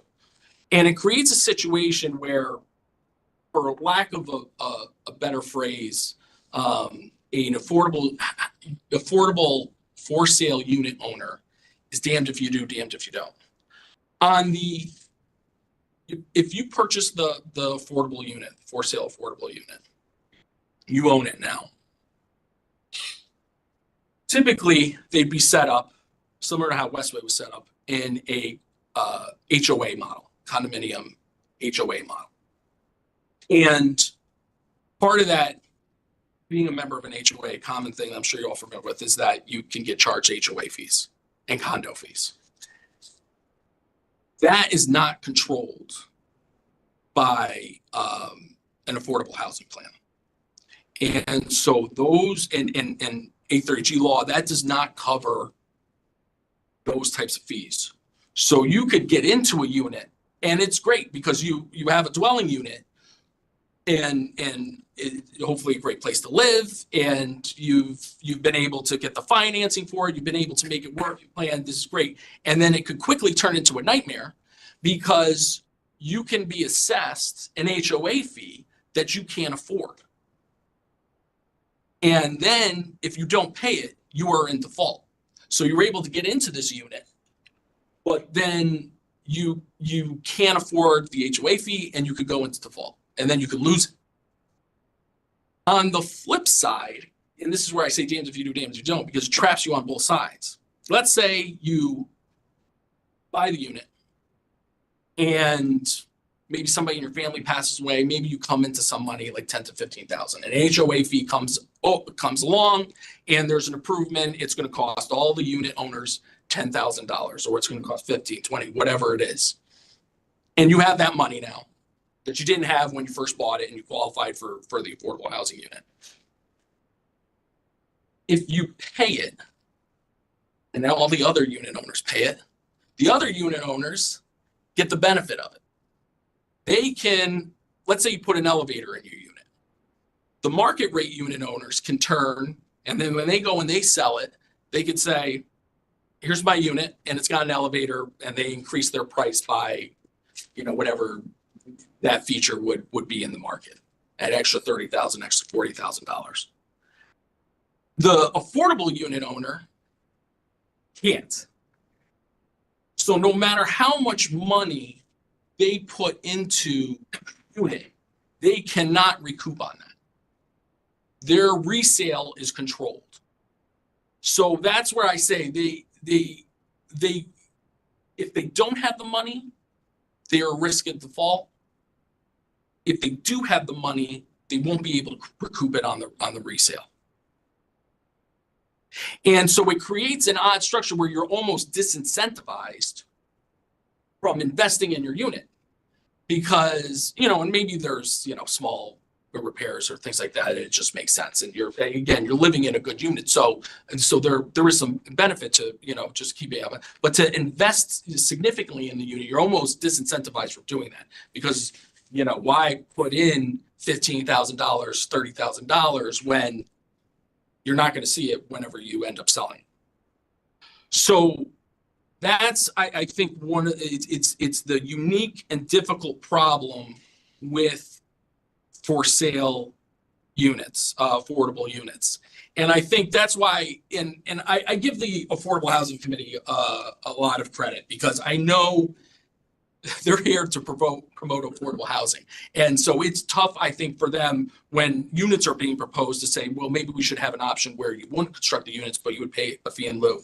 And I don't know if you all got a copy of the comments. I have a copy of the comments from, did you all get it, or I can hand it out if you don't have it, from the Affordable Housing Committee.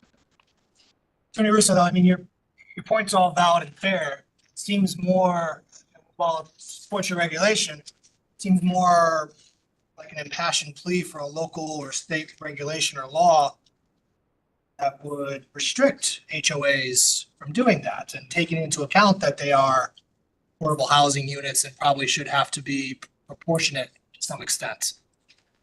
Wasn't it? Well, and I've talked to some people about that. I mean, there's. And also, maybe the HOA can be doing that themselves, regulating itself themselves in their charter or their declaration.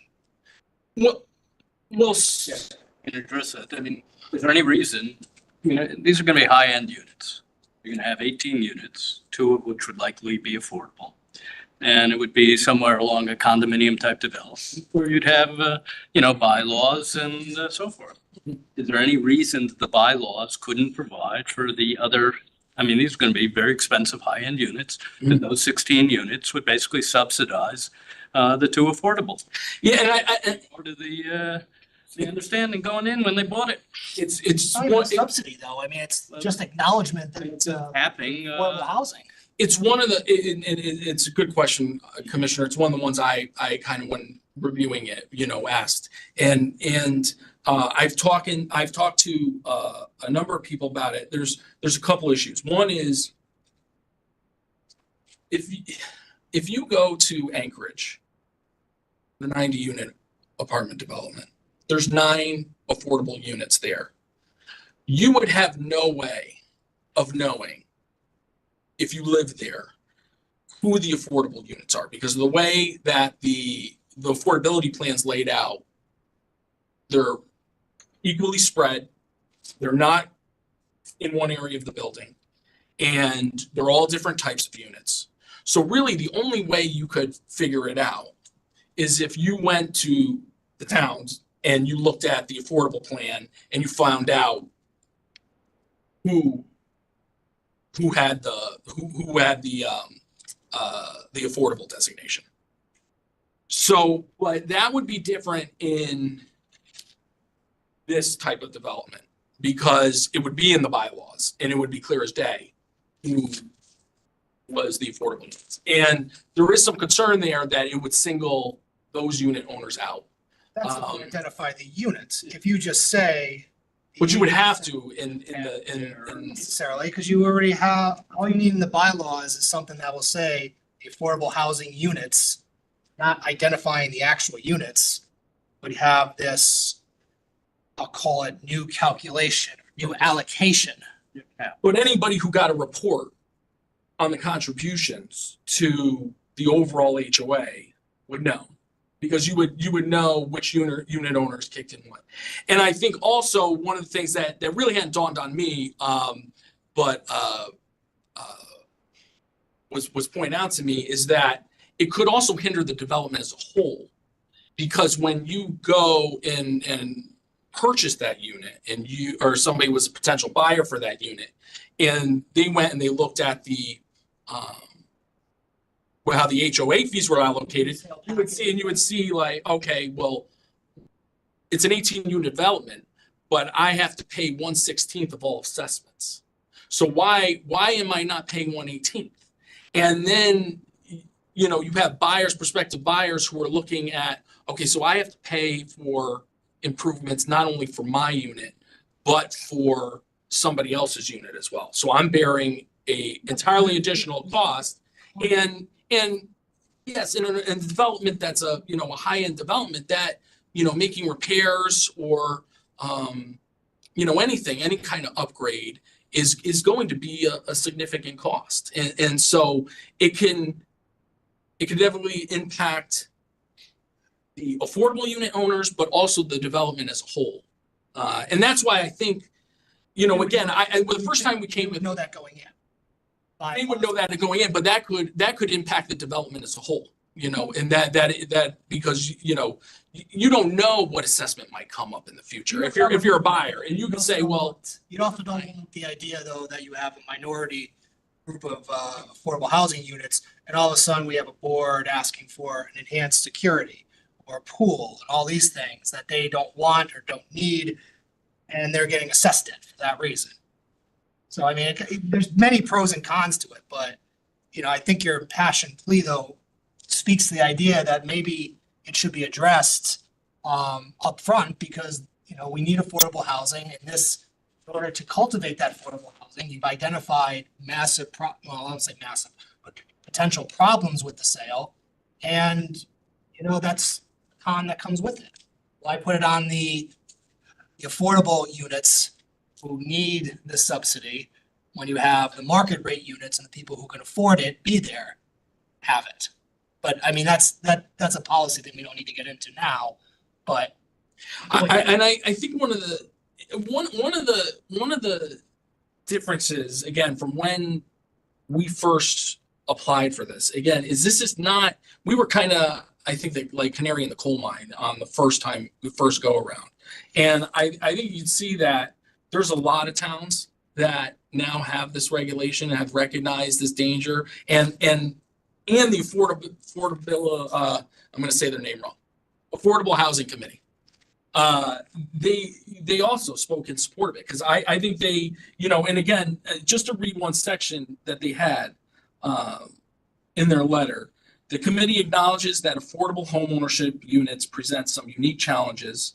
And they recognize that there may be circumstances in which it may be desirous for the town to accept a payment in lieu of creating affordable units on site. They do believe it's limited, and again, that's why we put in sole and absolute discretion. Not that every time a for sale development comes along that you have to accept a fee in lieu. It's in your total discretion. But Mr. Commission, I mean, what we've also done is every project is different. We don't set precedents, but we act consistently and fairly. Fairly requires somewhat of a consistency. So doing it in one area and not the other presents a potential problem. In our discretion is helpful.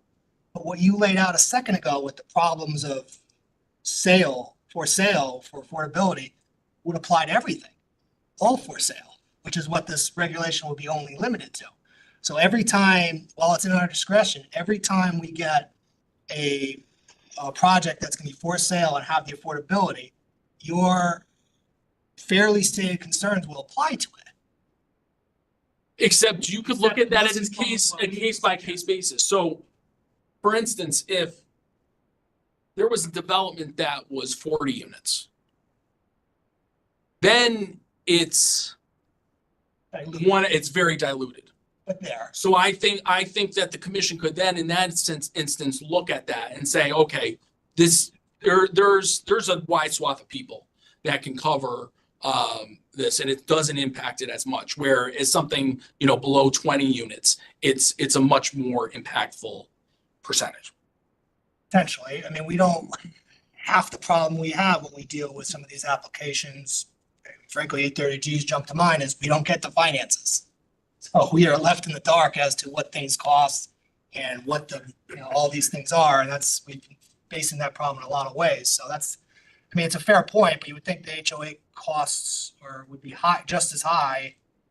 I guess maybe not economies of scale. Mm-hmm. So, I mean, that's fine, but still, it's diluted, but the point being that the HOAs will still be there and still be attributed equally to all the problems that come with it. Commissioner Levy. Yeah, I mean, I think it's a problem that's easily resolved, through the bylaws. Or if it's an impediment to the project, then they can consider a rental as opposed to for sale. And I mean, certainly right in the center of Southport where this is proposed, I don't see 1/16 as being an impediment. I mean, we could well pass to your regulation and then simply deny in our discretion, absolutely, deny the applicability to it. So I don't see where the regulation really helps us in any way at this point. So again, I come back to that. It is about the affordable unit owner and what the potential that they could face. And that's why I tried to outline, in the beginning, that it could really be. But to hammer the point home, I guess, the affordable unit, if the benefits to the affordable unit holder, your suggestion of fee in lieu doesn't give him the unit there. It gives him a unit somewhere else. Right? if you want an affordable unit, If we really. in Southport, then you don't want a payment in lieu. I mean, what Commissioner Levy and I are suggesting puts them in the building. Right? And puts them at risk. Well, without what we've just said, potentially at risk, yes. And Your just so the suggestion of in lieu would suggest we take the fee in lieu, buy the property or use the money elsewhere, but they don't go in the building. They don't go in that building, but that fund now, and again, this is a difference from what what the situation was originally, that fund is now being used, it's actively being used to create have a question. more housing units. I have a question for that, because I think, Carol, I forget her last name, but Lauren brought up a fair point. Commissioner Harrison's up. Yeah, I would just say, and this is actually kind of segueing into what Ms. Martin said, there are no really, opportunities for people to buy in Southport at the affordable rate. And I think we all know that buying a home is a way of creating generational wealth. Renting an apartment, that's my struggle with 830G, is that's not really creating generational wealth. That's creating generational wealth for the landlord and enriching him or her. So I think I would like to see more options for people to buy a home and create that equity and create that, that wealth that they, want. This is why I don't know, I think that's what we need here in Southport. So. And that's one of the interesting thing, it's wealth that's controlled, right? Because I mean, you can't increase the value of your unit. And that's what was one of my main points. You can't increase the value of your unit. And the other thing I'll let. Instead of paying rent to a landlord? Well, except those units, the money can be used for a more appropriate project, like the Habitat for Humanity project. Those funds were used to create a project where maybe that makes more sense, or to create more rental units. But the other thing I'll let the commission know is there have been 4 for sale affordable dwelling units that have been either approved or part of an application. The 2 at Westway and the 2 that are proposed here tonight. That is it for sale affordable dwelling units that have been offered. So this money, I believe, could be better used to create more units and really end up fostering more affordable housing. Commissioner Randolph. Attorney Russo, right? Yes. I've heard lengthy explanations how if this process is mismanaged, it will be not equitable, costs will be misallocated. I would hope that the sponsors of this could follow other precedent, because this is done many places. I know it's done in New York widely, where there are mixed income in both owned. Mitchell Lama is the granddaddy of all of this. So your explanations of how this could go wrong are rather frustrating. It can go wrong many, many ways. I think what would be helpful is if you could tell us how it could go correctly. And you've clearly stated just in your last sentence or two that you think people should live elsewhere. I think that's the fundamental question. Should people live elsewhere? You said if money is given to a fund, they can live someplace else. You just said that. Okay. I think that's the fundamental discomfort that this commission, I'm speaking for others, but I'm sensing this commission is the exclusiveness of one of these properties to exclude people of different income. I think that's where we're uncomfortable. I'm uncomfortable. And your description of how this can get mismanaged is a little frustrating, because I know this happens elsewhere. Now, we haven't talked about the allocation proposal that's in here. And should I wait till to discuss that point later, or should I talk about that now? For 250, you mean? For the other application, is that? Yeah. 250%. You have a question on that? Go ahead. Okay, so the 250%, right now Southport is really on the border between, it's technically in the Bridgeport area, but socioeconomically it's closer to the Norwalk, Stamford area. You agree? As far as Fairfield, like is closer to New Canaan and those. Socioeconomically.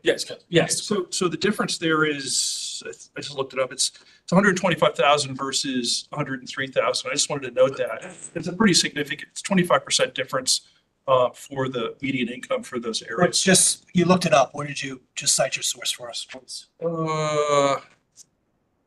HUD. Okay, that's fine. HUD 80 AMI for United CT. Thank you. Okay. And I can supply that, but No, that's, as long as you cited it, that's a public. yeah, I'm just saying there's a significant difference. And this is an evolving conversation, but I would perhaps suggest that despite Southport technically being in the Bridgeport HUD area, that some consideration be made for the socioeconomics of Southport, more aligning more with Westport. Sure, and one of the challenges, Commissioner, is it's not a regulation for Southport, it's a regulation for Fairfield, right? So I had to craft a regulation that applied to all of Fairfield. And just a couple things. One, while there may, and I think you said New York City, that where affordable units are in this area, and particularly in Fairfield, again, there are not, there's two, which is at Westway. There are not a lot of affordable for sale units. And I might have, I don't know if saying off the fly, if I misstated why I think this might be an appropriate option. It's because there are developments, for sale developments, where I think that affordable unit owners, those are key differences, which I think, because I understand where the optics of it could be, that this commission, I think, could find some solace that this is something that's backed by Affordable Housing Committee, and you are not the first town to do this. There are many towns that do that. And I'll say this though, I mean, Southport has, it's limited with housing. So, I mean, what you've been saying about the risks that face affordable housing units with HOAs and stuff is a very fair reflection of reality. So, I mean, I don't moan you or, throw any, negativity to the fact that you're stating facts, stating reality. It's just something we have to deal with. It didn't strike me as malicious as any way. It's just policy differences, and there's pros and cons to policy differences. So. And Chair, if there's one other thing I just want to add, because I didn't get into the difference in the fees that much in what Mark had provided. I just want to let the commission know we didn't just go for the lowest number, right? We looked at Westport, and Westport was at 225, and we said, all right, well, if Westport's 225 and we proposed 250, it's more than our neighboring town, which has higher home values, and so we thought being above them was being conservative. I certainly understand if the commission were to approve it, they felt more comfortable with a number that's 300%, which is in line with Darien and New Canaan. That's obviously would be your discretion, whether it be 250, 275, 300%. But that's how we came up with the 250% number. Commissioner Levy had a question. Yeah, I've got a few questions. What, do you know offhand what the cap is on a resale of a owned unit? Or maybe Jim knows. I think Mark probably knows. And whether or not it does allow for capital improvements. That's number one. Number two, I think there have been owned units both on Quincy Street, the former Navy housing, those are generally owned units, and also the ones by Coles, which were there for probably 40 years ago, or 30 years ago, which are owned units. And in fairness, there have been more foreclosures on the owned units. Of course, you're not going to have those rental units, but by and large, the model has worked. And, the bottom line is, why even set a number? Even the number could be subject to our discretion. And we might say to build this unit in Southport, it's going to cost $1 million. We'll take $1 million. Where does that leave us? I tried to come up with a number that I thought was conservative, so it wasn't seem like something that was, it's a significant amount of money.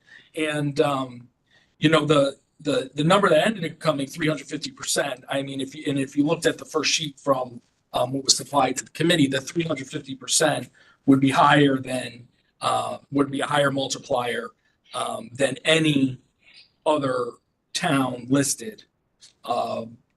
Just out of curiosity, do you have dates of when those town regulations were put into place? Westport, Canaan, Darien. I know New Canaan there. I don't have the exact dates. I'm sorry. I don't have the exact dates. I think New Canaan and Darien have been in place for some time. I have a feeling. Westport is brand new. Westport I thought was brand new, but I wasn't sure. I thought the other two were earlier. Listen, first thing that jumps to mind, which is funny, was athlete contracts, so they're always going up. Why wouldn't this go up even with just housing costs going up? Dated stuff at 350. I mean, that may not, yes, it's maybe not in line with whatever, with New Canaan and, Darien. They did theirs 5 years ago. Things have gone up. Their house, their, as you said, property values are higher as well. So ours being higher may actually increase that. I have Commissioner Braun, then he'll go back to Commissioner Leon. Down there. I can't find in the 8-30G statute how we calculate sale price. And do you have that information?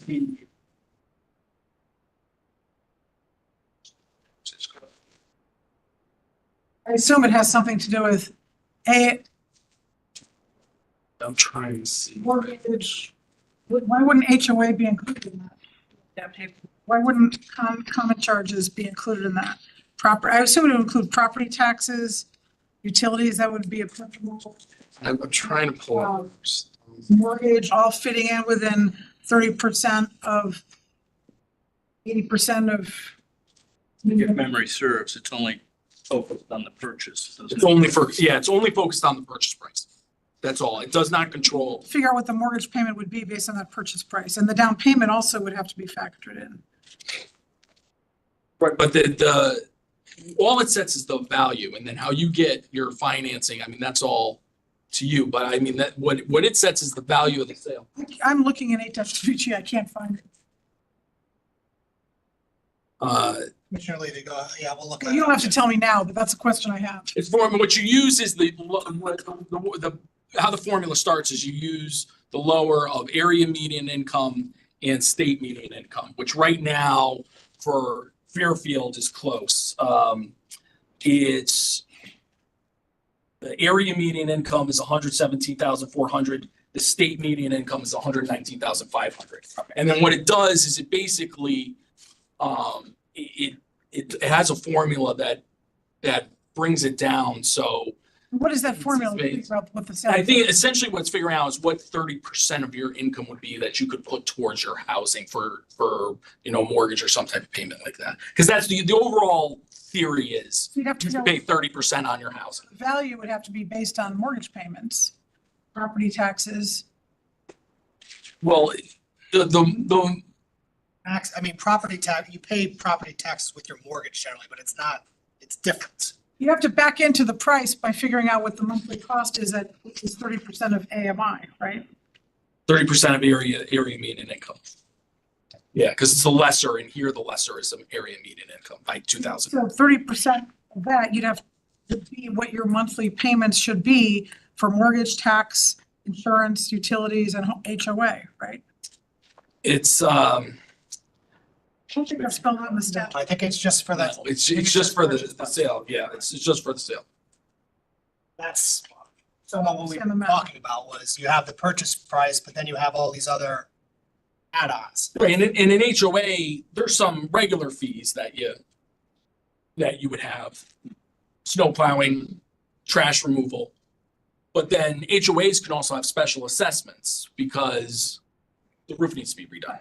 And so those are the things, I mean, who knows? I mean, maybe it turns out the driveway wasn't done right or something like that. And you have to, it's a totally unexpected cost, but now all of a sudden the homeowners association is faced with, hey, we have an unexpected $75,000 bill. And the statute and the plans do not cover that situation because you don't know. I mean, it could be anything. It could be 20,000, it could be 50, it could be 100. Something, sorry. No, I'm sorry. No worries. There's a question, if there's a standing question on the formula for resale, what the resale limitation is, Mr. Barnhart, I think, can comment. Yeah. Or the original, We'll ask him that in a See second. online or? Yeah, Yes, let's wait, because he's Yeah, having public comments. because I'm interested in that, and also, Commissioner Levy, go ahead, yeah. just in terms of evaluating whether it's 250 or 350%, what I'd be interested in is what is the benefit to the developer?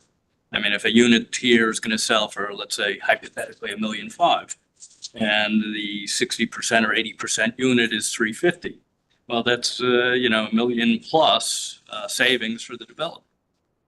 That should be a factor. as well in determining any, if we ever did a service of it. Or another factor might be, what would it cost us to build an affordable unit in this neighborhood? I mean, those are relevant parameters. Well, and I think that's how these numbers came to including in the other towns. It's why it's 300%, right? Because you don't want, I mean, $100,000 fee would just, like you were saying, would be a benefit to the developer. And that's how it would be perceived, is that, no, this is a minor fee that you pay. So that's why the fees are so large. That's, and I do think there's a correlation there between how much the fee ends up being and how much it would be to recreate that unit. It is challenging in just that, again, this is a regulation that applies to the whole town. So we wouldn't want to make just like a fee in lieu regulation that works for Southport. And because maybe there's a situation that ends up, a 12-unit development on, another side of town, and that fee is too high. So we tried to pick, again, we just looked at other towns to see where they ended up. And the 250 to 300% range, or actually, I'm sorry, it was lower than that because Westport was 220, was 225. And there was another one that was much, much lower. I think it was in, the fee ended up being in the hundreds. So that was the range. So 250 seemed like it was an appropriate location, but it's supposed to be a significant fee. So it's not just, it's not some type of, just benefit to the developer, but that it can actually be used to create a unit. Because again, it's impossible to separate from the development, but the key concern here is the affordable unit owner and the position that it puts them in by having that for sale unit. I know that's tough sometimes to separate it out, but I drive back to that. That is. There are other ways to address it. That's all I'm saying. Mr. Wendt, when you get, obviously not tonight, but what I would, at some point, it might be helpful to distribute to the commission, if we have the information, last few years, what properties, what the trust fund has been used for. We can compare kind of what it's been used for the last 3 years versus what units are being built, so to speak. So that was Ms. Martin's point in her letter. I thought that was a fair one to see. Yeah, the money's going to the fund, that's great. But in the last year, we only used the fund to buy 1 unit and we're gonna get 2 units here. I mean, that would be helpful as far as analysis. Do we have a general idea of that now, or is that something we're gonna get? Well, let's wait for Mr. Wendt to just give it to us. Do you have anything further on the regulation amendment? Because I think No. we beat it, well, we touched on it a lot. Yeah. And unless there's anything specific, I wouldn't mind moving on. I just has one. Mr. Collins. I think Mr. Randolph was talking about the Mitchell Lama. That's a co-op situation. Sorry? It's a cooperative situation. Okay. Oh, It really doesn't compare to what you're talking about. It's something where they can have the opportunity to sell it back to the cooperative unit. Sell it to others. Well, we'll leave that That's a aside. tangent, yeah. Ms. Harrigan, I just looked it up. hold on, Ms. I Harrigan. just didn't know whether you want to make it available to the public. Yes. Comment on this portion now? What? Oh, no, we'll move forward. We'll do it at the end. I want everything together. I don't want to split it up too much because it's gonna be too much bleeding into each other, I think. So. so do you want to switch to 250 then? Is that I would what like you're to, saying, Chair? let's do it all together. That's worked in the past, and while I think this probably is a discrete enough issue to go to the public, let's keep it all together. Sorry, Chair. It'll just take me a second to. No worries. Just out of curiosity, how many people do you have up online? Or even in chat, I imagine. I have probably about 15, well, 13. Well, let me ask this. Just to get a poll from the audience, from the public, is there anybody here that is just here really for the regulation amendment? Just for the regulation amendment? I assume Mr. Barnhart's probably just for the regulation amendment as well.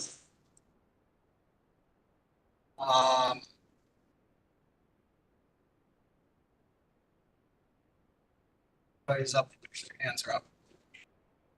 You know what, why don't we do that? I see at least two people are just gonna speak on the regulation amendment. This will be my experiment. I've not done this before as far as splitting it out. I'm curious to see how it works out. So, I'm along for the ride. thank you. You got it. So I called them both together. Right now, the applicant has gone through the regulation amendment portion. You know, a second, line item under our public hearing. I will now, he's done with your initial comments, correct, on the regulation amendment? Correct. So I'll close the initial presentation of that application, and I'll open it up to public comments, starting with people that are here in person. I know I saw two hands, so whoever would like to come up first, if you can please come up and speak on the regulation amendment. I don't have to let the other. I saw two hands. It doesn't matter who. If you can please just give me you had wanted to as well. If you can just give me your name and address, please keep your comments germane to regulation amendment only. And first time, so can you just tell me the rules here tonight? As far as public comment? Yep. If you can just give me your name and address, I don't have a time limit. I've not used the time limit. Hopefully don't be repetitive, keep your 100%. comments complete, concise. I think I'm at 3 minutes, might be 3. Yeah, that's fine, but I mean, keep your comments, please, to the regulation amendment only, though. Appreciate it. Greg Bosch, 470 Jackman. I thank the commission for the opportunity to make public comment tonight. I was just looking at some regulations and I want to read one thing real quick for you because I think it's germane to what you're talking about. This is from the affordable housing statute. A housing unit is considered affordable for a particular household if total housing costs, and then there's a hyphen, rent, utilities, mortgage payment, real estate taxes, fees, and other costs associated with living in the unit are under 30% of the household's income. What are you reading from? Sorry. Affordable housing statute. Here in Connecticut. Yeah. Can you just, do you have like subletters and numbers? I don't. I can get it for you. That's fine. We can. Apologies. This is the public comment that I prepared for the evening. Inclusionary zoning, what does this term mean in Fairfield? If a developer wishes to build 10 or more units somewhere in town, they were required to set aside 10% as affordable. Want to build 18 units, then at least 2 of them must be affordable. Why is it important? In Fairfield, less than 3% of our housing stock is affordable. Inclusionary zoning ensures that the town is adding units. We are also adding affordable housing units in the same location. Tonight, the developer of 250 Pequot Ave has asked to build 18 units, but also to be relieved from setting aside any of them as affordable. They don't believe low-income families should live in their new development and instead wish to pay a fee in order to be relieved of their responsibility under our town's zoning regulations. They don't seek to build inclusionary housing. They believe this building should be exclusionary. Their suggestion is they'll pay the town to build affordable housing elsewhere, but we should recognize they aren't offering to pay enough per unit for the town to be able to build affordable housing in Southport. And here's why this is a problem. The town of Fairfield is socioeconomically segregated, and our schools are racially imbalanced. Inclusionary housing developments in areas like Southport and Greenfield Hill offer housing opportunities for the less affluent to live in all neighborhoods of our town, to attend each of our elementary schools. So I want to ensure that this commission is aware that the town of Fairfield has 2 Title I schools. Commissioners should ask themselves how our zoning policies have created this environment, but also what can be done to unwind the socioeconomic segregation and racial imbalance, which is a byproduct of the built environment you oversee. Building 2 affordable units in Southport would help unwind some of that segregation. I appreciate the commission's comments in recognizing Attorney Russo has created some false dilemmas for this body to consider. These 2 units could be rented. HOA bylaws could be constructed in a manner to ensure the harm he has articulated this evening cannot occur. On a personal note, I think the idea that a snowplow bill could cause someone to lose their home is unfortunate, and I wish that example had not been articulated in his letter.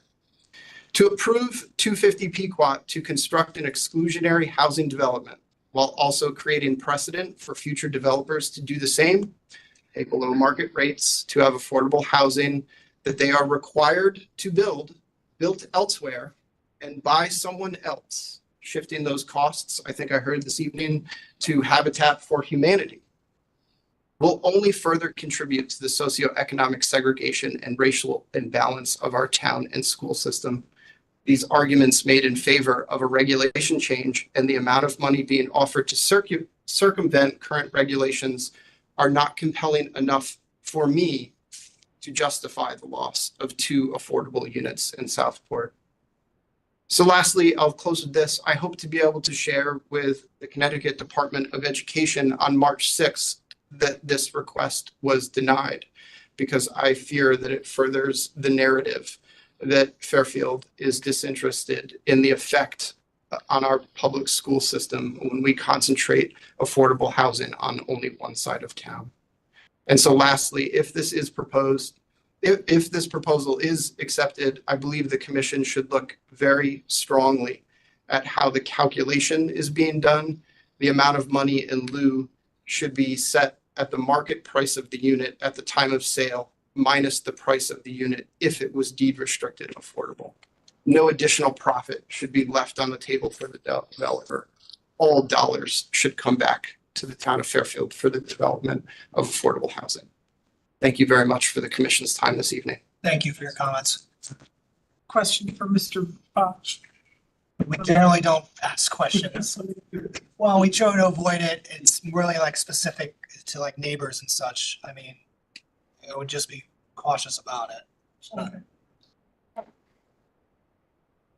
Is he speaking as a neighbor? No, Resident. resident of the town of Fairfield. As a resident, yeah. Okay. Well, it has to do with the racially balanced redistricting. What is the status of that now? Is that going anywhere or is that suspended? The town of Fairfield goes. Extent that you know, I mean, I don't believe he's with the Board of Ed, right? Or That's correct. that's fine. Go to the extent that you know. Oh, of course. Thank you for the question. It's a state mandate, right? Yep. The Board of Education goes to the State Board of Ed on March 6th. And I would encourage you to watch the meeting. There's a lot of guesswork about what could happen, but nobody knows. Okay.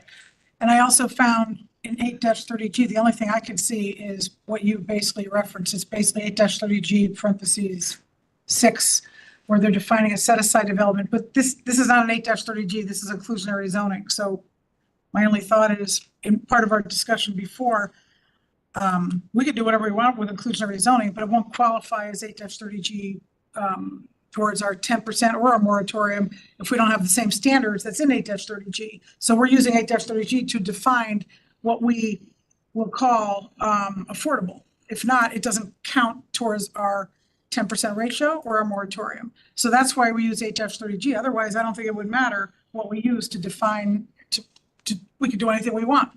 We could say we want it to sell for this price, but if we want it to count towards our 10% exemption amount or our moratorium, we have to use 8-30G definitions. That's just my thought. Not really a question for you, so. I'm not sure. That's my. Okay, I mean, I was That under would be the, something Mark can help us with too. yeah, I was under the impression that affordable housing through our 10% would count. I mean, obviously it has to comply with Yes. it's at 830J, so I'm not sure. And they're giving the same definition, and that's why I'm using that statutory definition that Mr. Bosch used.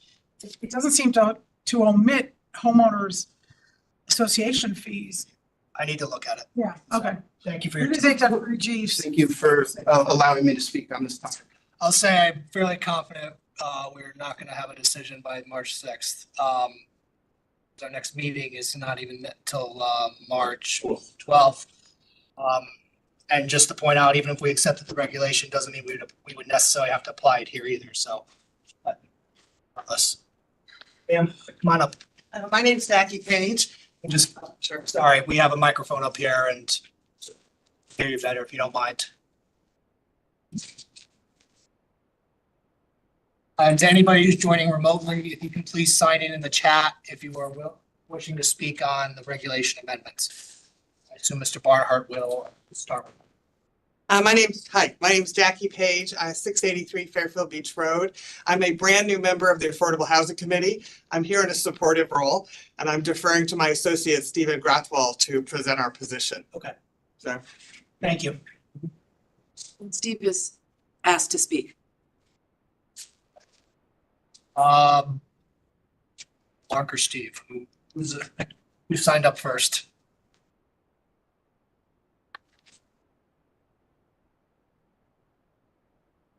Not,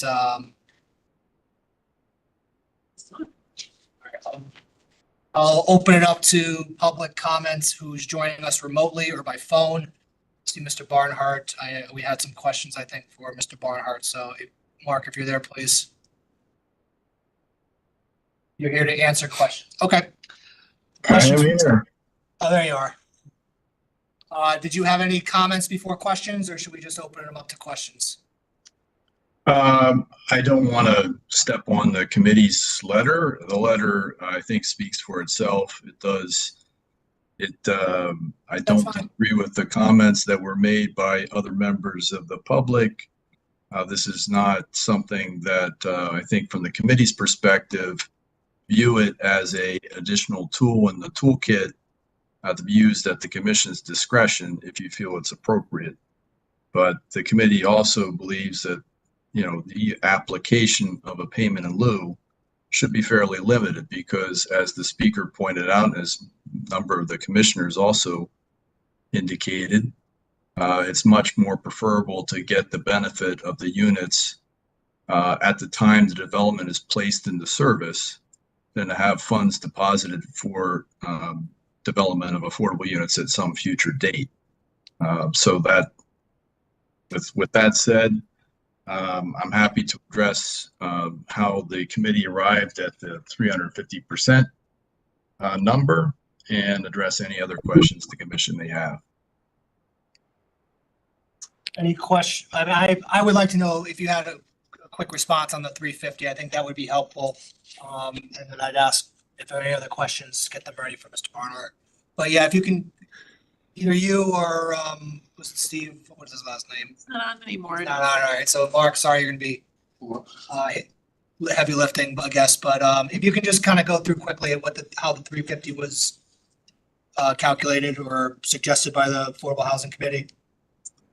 Sure. I think that the committee looked at some surrounding communities, particularly those within Fairfield County.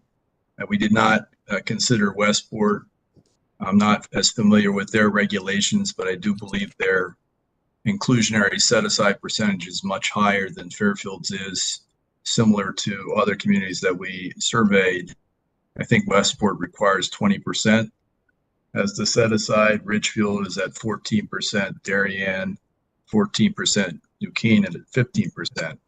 I think that's important to note because we're looking at the totality of the payment for a comparable development in those communities. So a higher inclusionary set-aside percentage would obviously equate to a greater number of affordable units that would have to be covered by any payment. So the 350% was based on looking at other communities, the standards that were in place. We also did consider, what it would cost potentially to purchase a unit elsewhere in town that would serve for that intended purpose. It's not necessarily just based on ground up development or new construction, but certainly these funds could be used to procure an existing housing unit that could be made available for purchase by an income eligible household. I think several commissioners also talked about how you would calculate the original for sale purchase price. It does need to take into account things like HOA fees, mortgage, insurance requirements, down payment, all that is factored in. On resale, there is some consideration, but again, it really depends on how the restrictive covenants are developed. We have much greater control and a different protocol in place for those developments that the town has developed itself, such as the owner-built housing over on Greenfield Street or the Navy housing site. All of those are affordable units, and the town did structure the resale restrictions in such a way as to take into account some upside potential in terms of equity, appreciation, as well as provide for a reasonable return for homeowner capital improvements. But typically for private developments, it's an income-based approach. You're calculating the income of the person that's purchasing it, and determining a maximum resale price based on those factors. Thank you, Mr. Barnhart. Commissioner Braun, I'll work my way down. And by the way, thank you very much for your moratorium update. I just got it today. I'll take a look at it. Very helpful. So in terms of figuring out both initial price or resale price, we have to set that standard, right? Because we want these houses to qualify towards our 8-30G ratio and our moratorium. And if we do it the wrong way, that could be knocked off the list, right? We use the same standard as you would do for an 830G project. So to calculate the maximum sale price, it's using the same formula that's specified in the statutes. Okay, so original price is different than resale because you said some appreciation in the market could relate to that. I don't see that in the statute. I don't know where to find that information. Yeah, so, and I apologize if I confused the matter by bringing up town projects such as the Navy housing site or the owner-built housing. Those declarations and covenants and restrictions in terms of sale price are structured a little differently. They still count because there are limitations on sale price as well as the income eligibility of the purchaser. But there is a formula in place that is different from an income-based approach that's specified in the statutes that would typically govern in this case, where you're taking the lesser of the statewide or area median income and you're doing a calculation to make sure that the sale price does not exceed 30% of that value. And obviously you do need to make some assumptions in terms of what the prevailing interest rate on a mortgage, what the down payment requirements are, what insurance requirements are, and the like. And there are some standards for that, but also the developer or the applicant can suggest that based on actual or estimated or projected cost. And why would private development be different than the government development? Either way, they're being sold. No, they're following the same standard. I'm sorry if that didn't answer that question, but they're following that same procedure that was outlined in the statutes, correct? Yeah, I don't see much outlined. Maybe you could send that to us. Yeah, very confusing. Hard to figure out. Commissioner Levy. Yeah, Mr. Barnard, I don't recall as far as Westway what the actual cost was on the affordable units. But do you have an estimate as to what, let's say, median income family of 111,000, what they would need to pay under the formula to purchase one of these units? The for sale units in Westway, I think, sold in the low 200,000s, and that's what our expectation would be for a unit today, somewhere in that $200,000 to $250,000 range. I didn't bring the calculations with me, but I can certainly run the numbers based on. It's also based on the type of unit, 2-3 bedroom, so you'll derive a cost based on that. Thank you. Final questions for Mr. Barnhart? It's part of our Fairfield staff, so we can certainly reach out to him. Commissioner Randolph. Yes, thanks very much. So assuming, we got a payment in lieu of for, $400,000 to $500,000. What is the current, and it's similar to Mr. Levy's question, what's the current construction cost for a unit? How many bedrooms might that be? And what is, land is the biggest constraint? We've got no, in general, that's our housing issue is land constraints, and that's why we're typically are going vertical. Do we have any sort of backlog or pipeline of possible projects that are at least identified or ideally approved? For the trust fund? Yeah.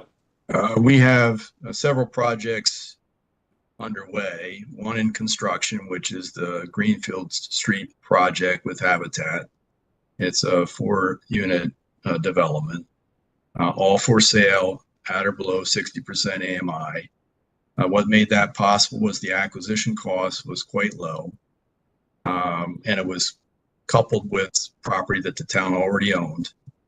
So that made the land portion of the cost, development cost, manageable based on a smaller 4-lot development, 4-unit development. The other project is the Navy housing redevelopment of Parkview Commons.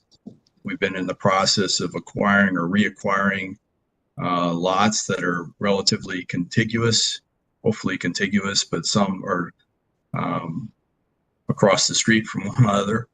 But that's part of a long-term plan to redevelop that site, add units there, and also address longstanding flood compliance issues as it happens to be in a flood zone.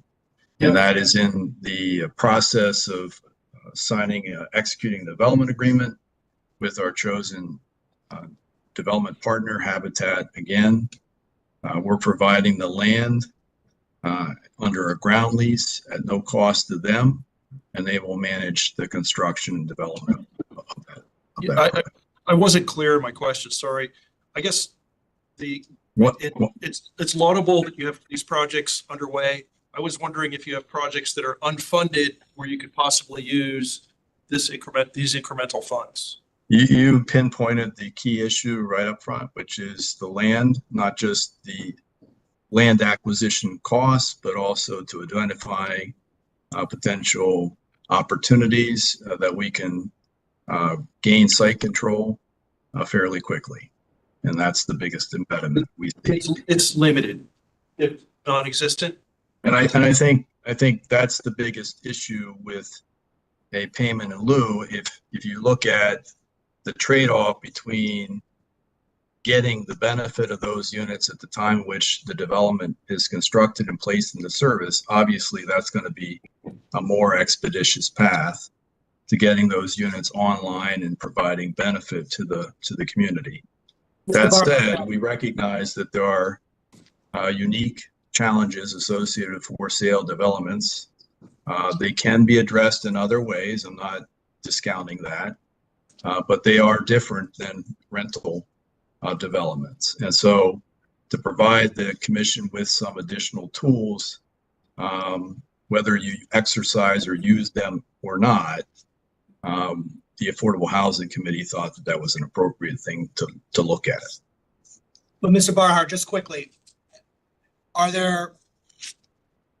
does the fund have identified properties that it's looking to and needs funds to purchase, develop, or things like, do we have a running list of potential targets? We do that routinely. Obviously if there are projects that we're looking at right now, but I'm not at liberty to have an open session. But there are several. Yes. If not zero. Okay. Any further questions? Unless you had anything further, Mr. Barnhart, we're good here. Okay. Thank you. Mr. Chair, we have a Denise Fossman who would like to speak. Thank you. Ms. Fossman? Good evening, members of the committee. My name is Dr. Denise Fossman. I am the closest neighbor to this development. I live at 29 Prospect Lane. So it's the closest residential house to this development.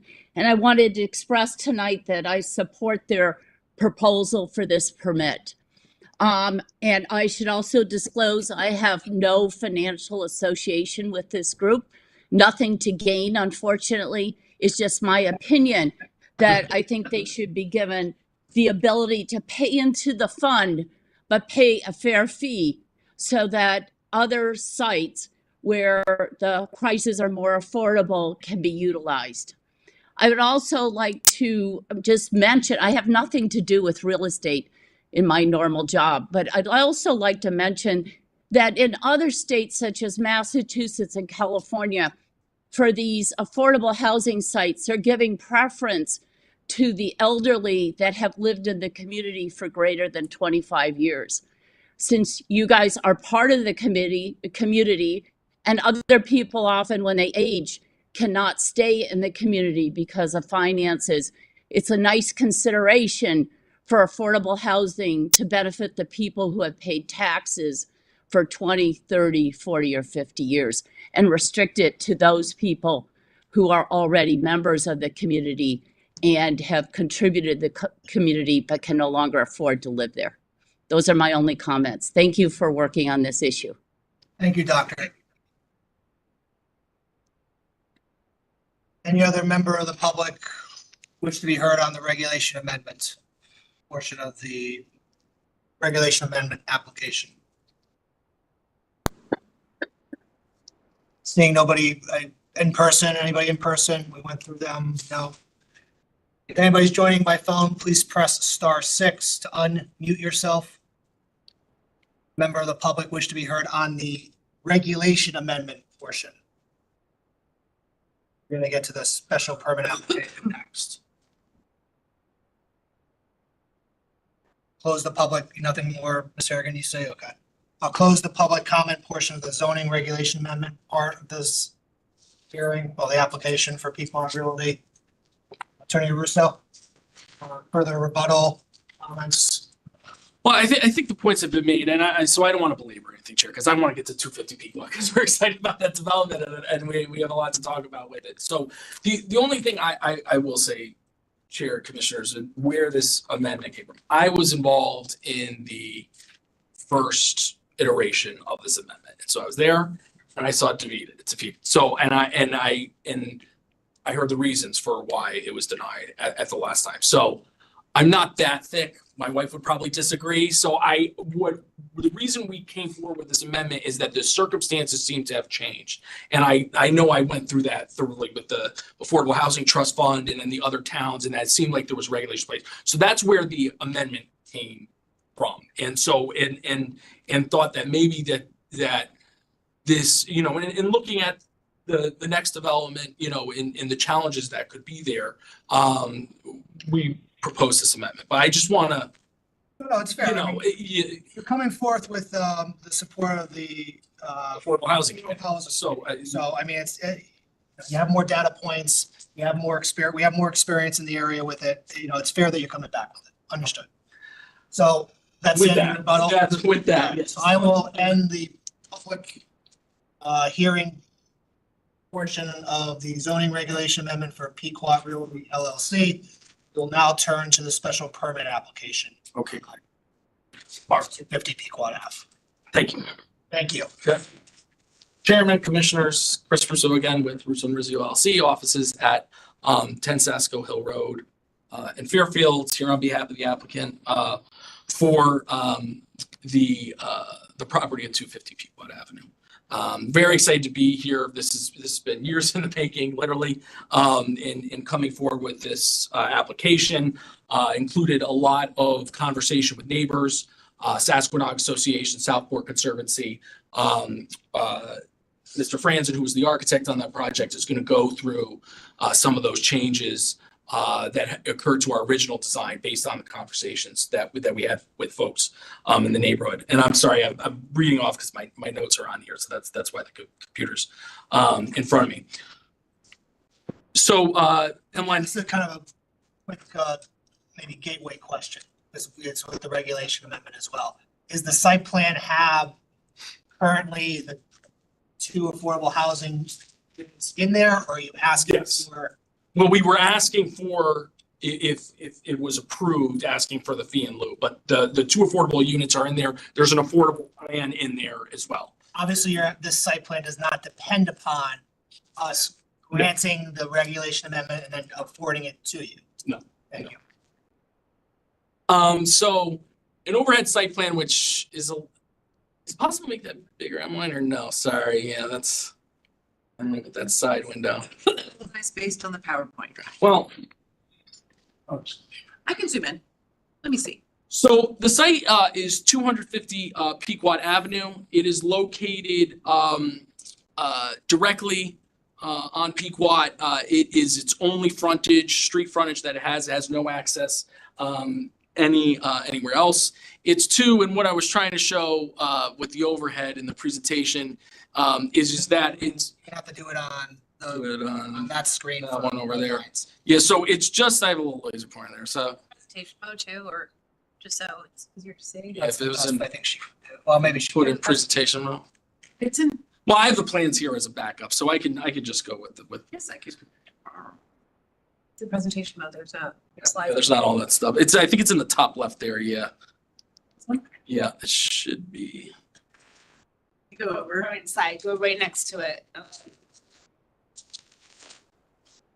Yeah, that's it. It's fun. I don't know if she can submit it now.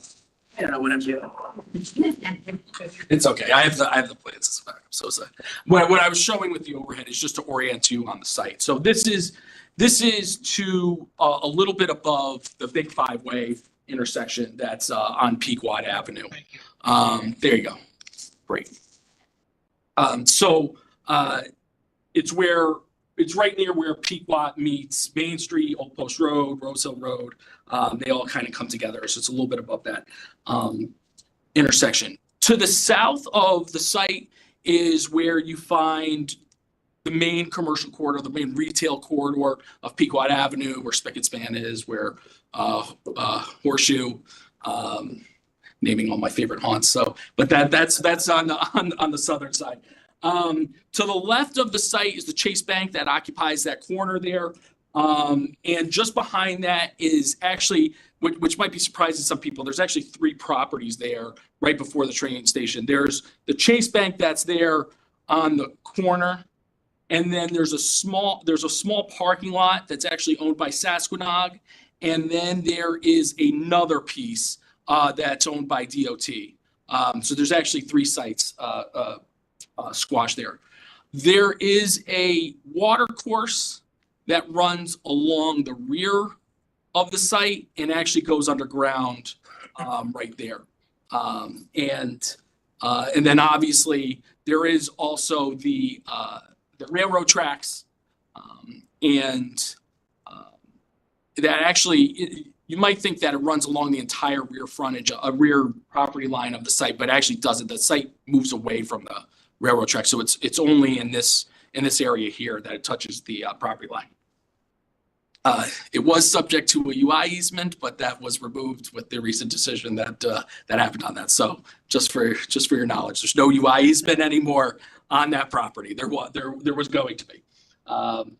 So across from Pequot Avenue is Southport. It's a park that's managed by the Southport Conservancy, but it's an open space right here. So that's basically the surrounding area. And then Emily, if you go to the next slide, please.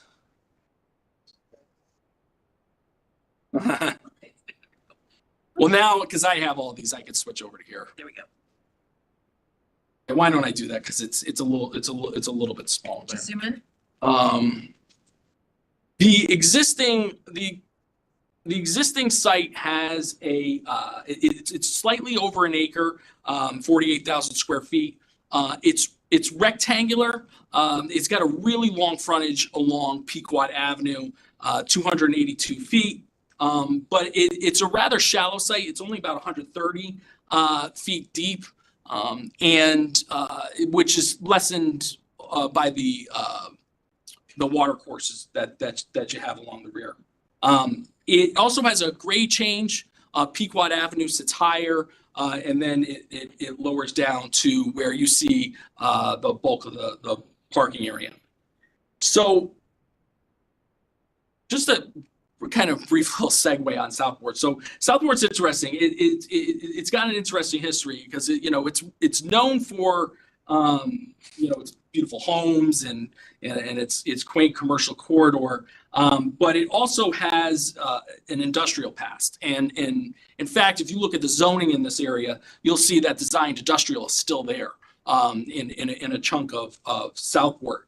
And the current building at 250 Pequot reflects that. It is an industrial building. It's a 1950 building that actually used to be where Buckingham Fuel was. It actually had railroad tracks that ran through. It basically ran through the air and bisected the site. Those tracks were removed. If you go to the site in the corner, you can actually still see the old railroad tracks that used to run through it. So it's an industrial site, and it's set up as an industrial site that's really now beyond its time. It hasn't had an industrial use there for a very long time. So Emmeline, if you go to the next slide there. And yeah, so right there you could see in the pink is the NDD, and then that's the designed industrial zone right there. So there's a big chunk of it still, including the Jello building, which is right there, that is still is an industrial. So former industrial building. The pink is what zoning? The pink is NDD, Neighborhood Design District. That's what the site is in. When my client brought the property, he brought his medical office there. And so that occupied it along with some offices that were in the front. He left, the medical office left the building, and now there's a professional office that's in the top. And the bottom area was where CT Challenge was. It's a unique space because it's an old industrial building. It has very tall ceilings, and which I'm going to kind of get into as to what the challenge is with the current building. During the pandemic, Connecticut Challenge moved out.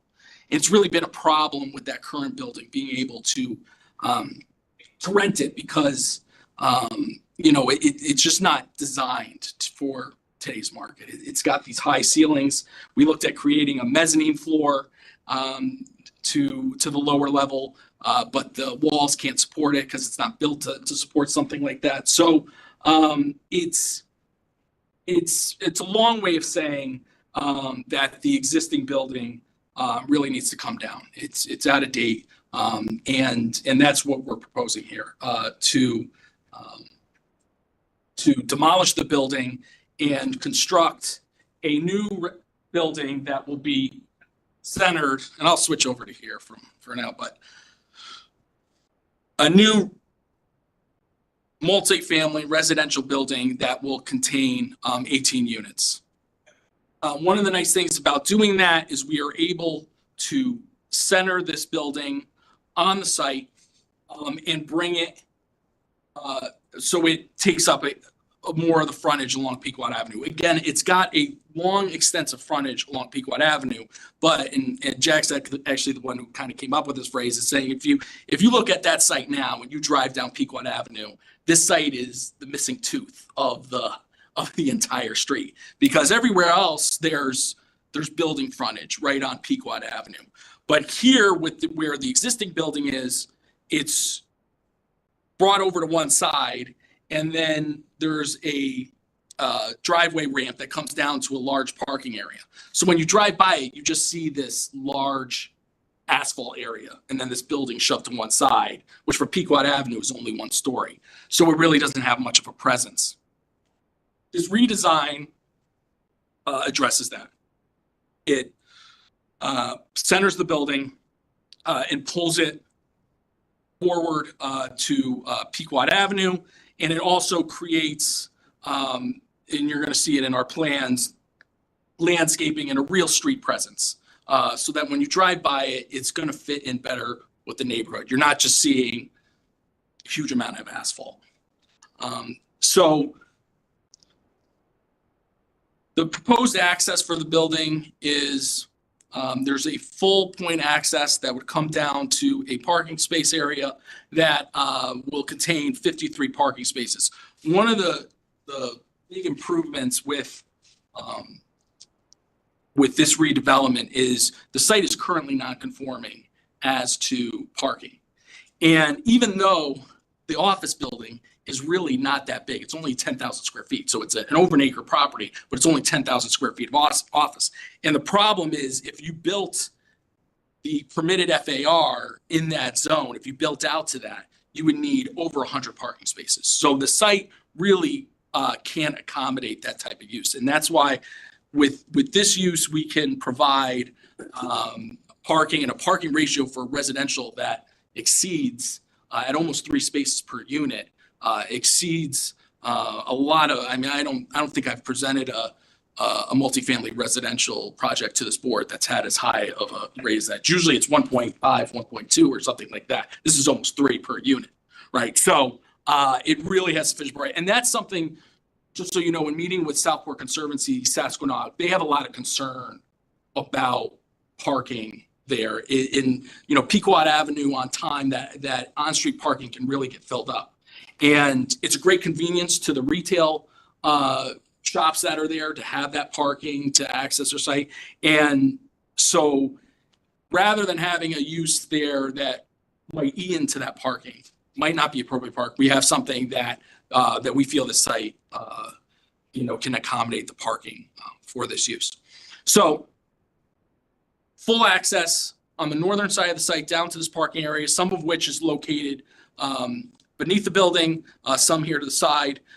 We are, and I'll show you a landscape plan, we're enhancing this area along the rear of the property. And then there will be an exit drive back out to, and this is an exit only, out to Pequot Avenue.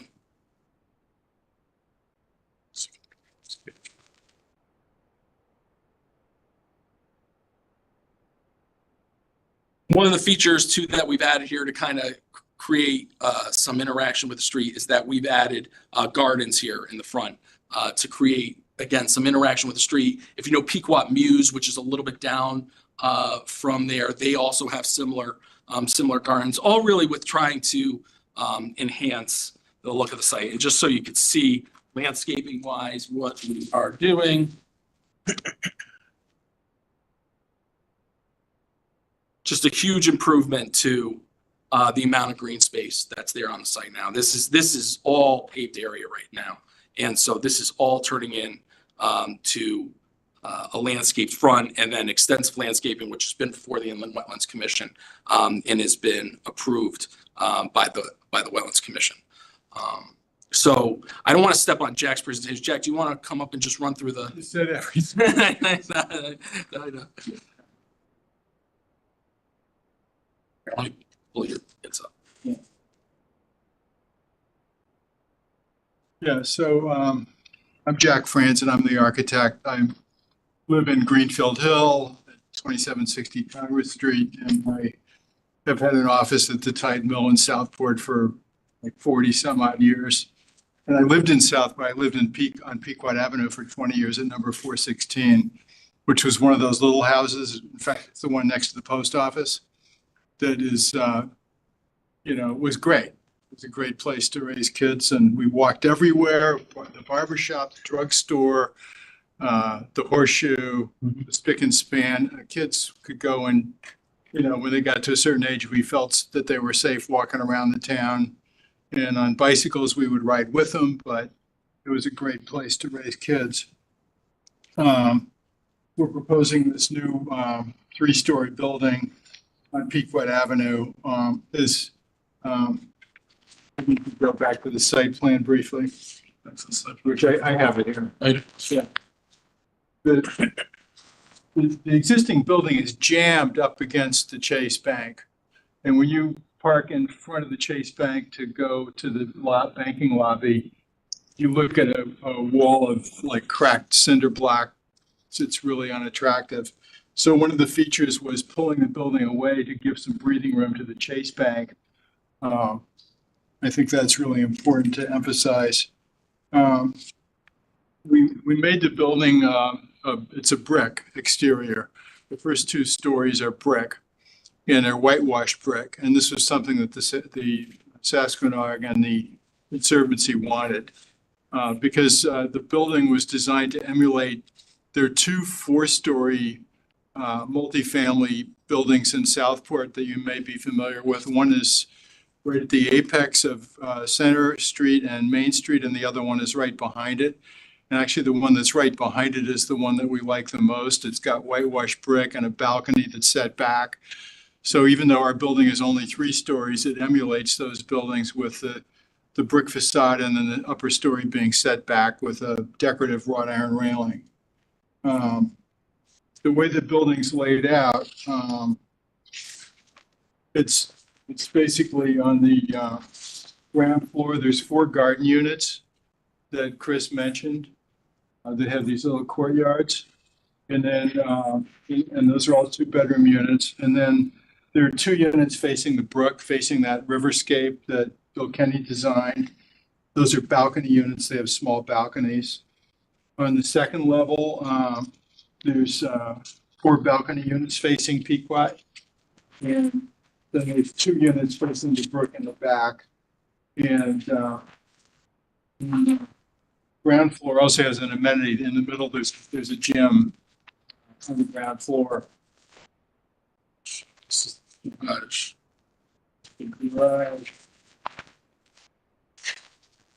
Yeah, so this shows the amenity space and the 2 brookside units there. And then on the upper level, there's 4 balcony units facing Pequot, and those have bigger balconies because they're on the portion that's further set back from the road. And also on the rear, you have basically the 18th unit, which is this one here. And then these 2 units are 2 floors. So this is the second floor and second floor of the units below them. Going back to the garage level,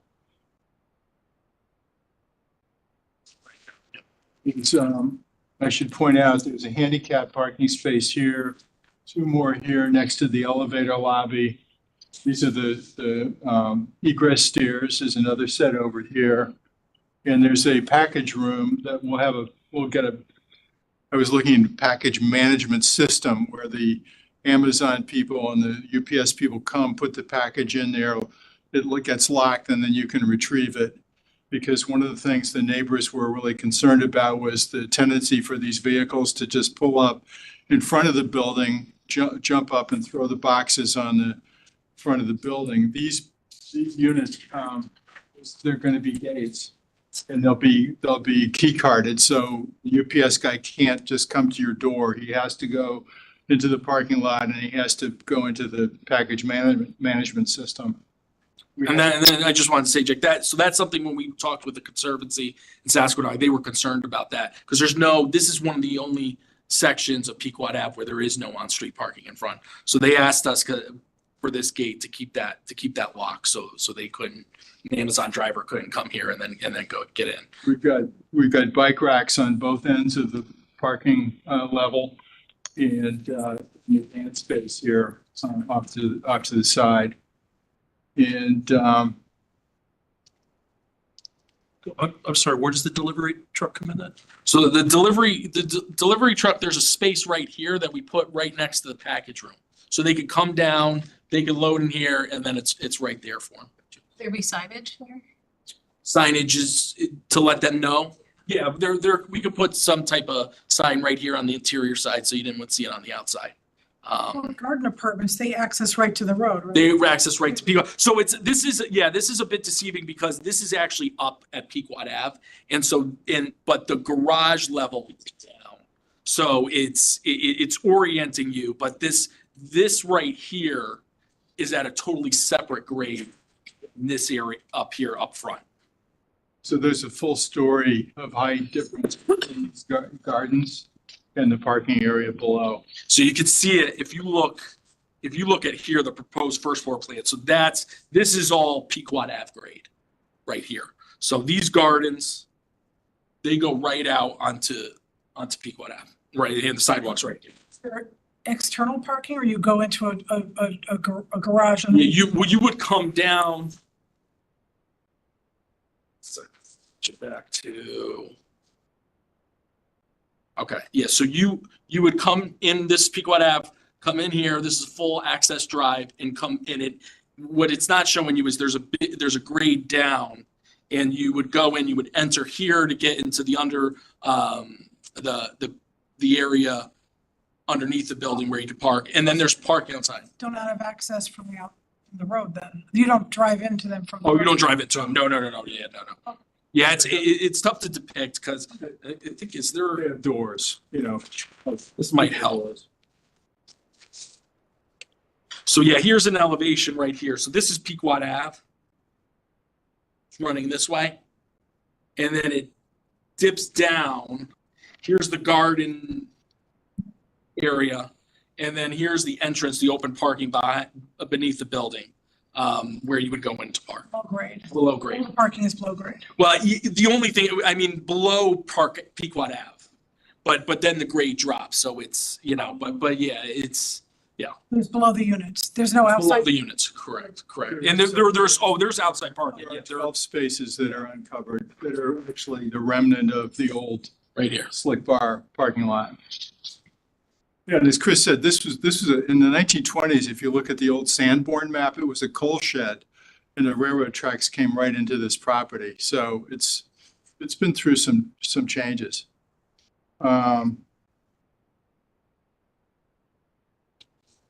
We did have a lot of meetings with the neighbors. Their concerns did center a lot around traffic and deliveries, but there were and the architecture too. They wanted the step back design is evolved from what we started out with. And we did look around and we discovered those precedents down closer to the harbor. And you can see that visualized here. So if you're looking at the side of the building now, so you can see this third floor steps back. The gated access that we came up with for the pedestrian access to the front of the building was important. Also, we've agreed to plant shade trees along Pequot Avenue. Because if you look at the park, I was actually the president of the Southport Conservancy when we bought the park. And it was purchased with donations. People donated $600,000 to prevent that from becoming a strip mall. And it's the original woods that were always there. About 2 years ago, UI came and they wanted to cut down the maple trees that were right on the front of our property. And we negotiated with them. There were actually 2 dead trees that we got cut down for free, but we saved the other ones. But you can't plant shade trees closer to the road because that's where the power lines are. On this section of Pequot, the power lines dodge across to the other side, to the Chase side. And then they go on the Chase side towards Jelliff Mill. But most of our property has no power lines above, so we can plant some oak trees there. And then in those gardens, we'll have shrubs like viburnums or dogwoods, things that aren't quite as tall. We did agree to plant trees on that side. It helps the core because when you're going down in there and you go into the main part of Southport, you have this nice park on the left side and then you got asphalt on the other side. So now we're able to bring this landscaping in. So it's going to just create this nice entryway into that 5-way intersection where then it opens up. And the whitewash brick I mentioned before, and the one of the big things that we agreed to, which isn't really related to the first part of this hearing, but it's also shows that we're trying to build a nice project, is that we had designed it for 21 units and the neighborhood groups really wanted fewer. So that's how we ended up with the 18 units. I think that covers just about everything I had. I read somewhere, my computer just died, that the impervious surface is decreasing. Decreasing. It's hard to tell because it kind of looks like you're right up against the one there. Could you just point out the difference between what's there now and what is gonna be there? Because it looks like it's very close to where the little stream is. in the Well, so back. I can give you the numbers first, and that is, that the, It said it was going down by like 5,000 square feet. it's going down by 5,000 because what, Let's go to the existing. yeah. The existing. So this is all pavement here. So this whole area here, this is the ramp down. So there's a small little parking area here. And then this is current. Yeah, this is current. So then this is all paved and then this is all paved and then you have the building. Oh, it's not in the back that you're getting. No, but it's in the front. Yeah, I mean, really, it's a, The only greenery on the property on the front is this little area here and continuing all the way down to there. And in the back, are you doing any, I know that you got a wetlands permit. I Right. understand that, but is there any, what are you doing in the back to help? well, there's a lot of, yeah, I don't want to knock you off here. There's a lot of new plantings all along here, all along this area right here. These are porous patios, so rather than impervious, these are all porous patios. Is that better than, so it's not impervious, it's not semi-pervious, it's porous. Porous, yeah, so it allows, rather than being, straight It's all impervious. part of allows the water. wetlands. It's all part of the, yeah, this is all been approved by wetlands. There's actually some buffer here as well that's being added. That was also in part of the conversations with the Southport Conservancy, in Sasquatch. There's a park on the Southport Park, which is on the other side of the train tracks. They can actually see, down back here. So they asked if we could add plantings up here. Since the site actually, it goes down and then it bottoms out at the water course, but then it picks back up again.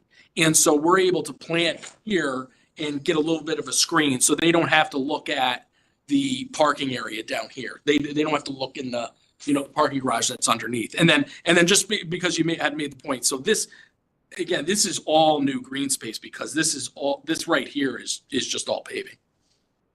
And native plantings, I assume, or? Yeah, it's all along here, there's native plantings. And the wetlands permit mentioned something about, they needed, that was done like in June. This has had you've been working on this a long time. Yes. 'Cause it looks like the code review was done in 22. Yes. And then the wetlands permit was like in June of 23. There was some condition that they wanted you to do revised plans to do something with stormwater, because wetlands has a higher stormwater requirement than what engineering does. And that might be for another expert, not. Yeah, well, and we do have Mike Paterla on who handled that, but I will say, I think that's in the record now, but that comment was addressed with Anthony Santiago from the engineering department. He's the one who added his comment. It was a wetlands permit. It came from wetlands that either you had to meet I think it's the 2 and 10, or you had to provide a reason why for this site it didn't work. And so we provided that to Is there them. anything from conservation saying that this is okay? I know Anthony submitted something that said he was satisfied, but I don't know if conservation specifically, I know they sent an email to Anthony regarding that. Jim, is there an email from Sarah that's in the? No, we have the email from engineering that they're okay with drainage. I need an email from wetlands, Listen, look- wetlands permit condition. We can look into it just as a time check because our curfew is at 10 o'clock. Obviously, I'm not trying to rush you or do anything like that. You have a curfew at 10, we are gonna adhere to it. So Chair, if I could then, because I do want to cover traffic, and we did submit a traffic report. And one of the funny things, we're actually decreasing traffic because going from an office to residential. So that report was provided by Hardesty Hanover. I think Steve Sapola might still be on if you have questions for him. But I think I could quickly pull out the highlights, which is that the existing office building would generate a total of 15 vehicle trip ends during both the weekday morning and weekday afternoon peak hours. And the proposed residential development is estimated to generate a total of 7 and 9 vehicle trip ends during the week and morning and the weekday afternoon peak hours respectively. So it's going down from 15 to 7 and 9. And then Sightlines, okay? sightlines, yes, sightlines are okay. He put that in the report. And the other thing is he did a parking analysis. Intersectional sightlines, not stopping distance. There was an analysis with regards to that because the intersection's so close. I don't know, Steve, Is the traffic expert gonna present this? Or? Steve, are you on the? I don't know if he's still there. I could throw in while maybe he's coming on the other thing with regard to parking.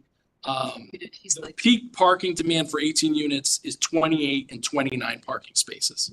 And so we have 53. So we are well above and beyond. And as I said before, for multifamily residential, this is a really high ratio for units to parking spaces. Did Steve come on? Is he there? Yes, I'm here. Steve, the question was with regards to the sight lines and the ISD and the SSD. Yes, for the record, Steve Cipolla, Senior Traffic Engineer with Hardesty in Hanover. For the sight lines, the full movement driveway, we'll call it the northerly driveway, has sufficient intersection sight distance both to the left and to the right. The proposed egress drive, which is the southerly driveway, has sufficient sight lines to the left, intersection sight distance to the left. To the right, we maximize sight lines to the far stop bar, which is the northbound approach of Pequot to the intersection with Old Post Road at 243, which is short of the requirement.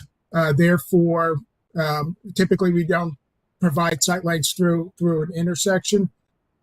Therefore, we supplemented that with stopping sight distance for all approaches exiting that five-legged intersection to indicate that there is sufficient stopping sight distance for those approaching vehicles from each of the stop bars approaches. Sufficient stopping sight distance for our proposed egress driveway. So just to be clear, I'm looking at the plans, right, where the ingress and egress is, we have sufficient sight lines both ways, intersectional, correct?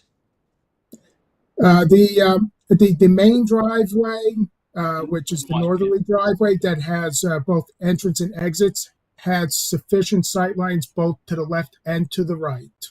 Okay, and for the other one, that's southerly, that's egress only, you have intersectional as you're coming out looking to the left, but to the right, when you're looking towards that, you have stop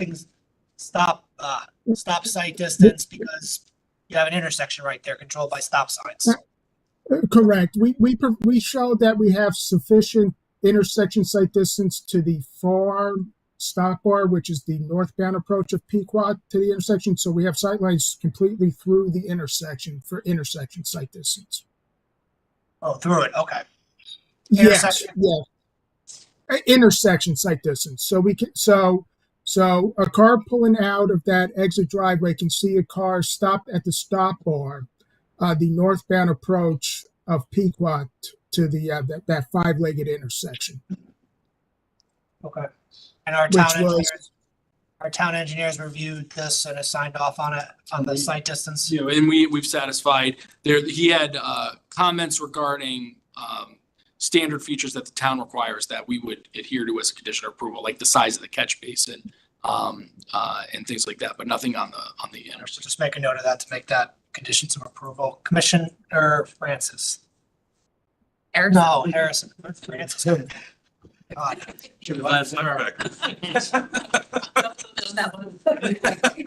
We will be adhering to our 10 o'clock. I have a question for Mr. Cipolla, if I may. Yep. Maybe you could just explain this to me. How would a building, an office building, presumably it's closed on the weekend, how would that generate more traffic than a residential complex that has 18 units and people are coming and going through all times of day.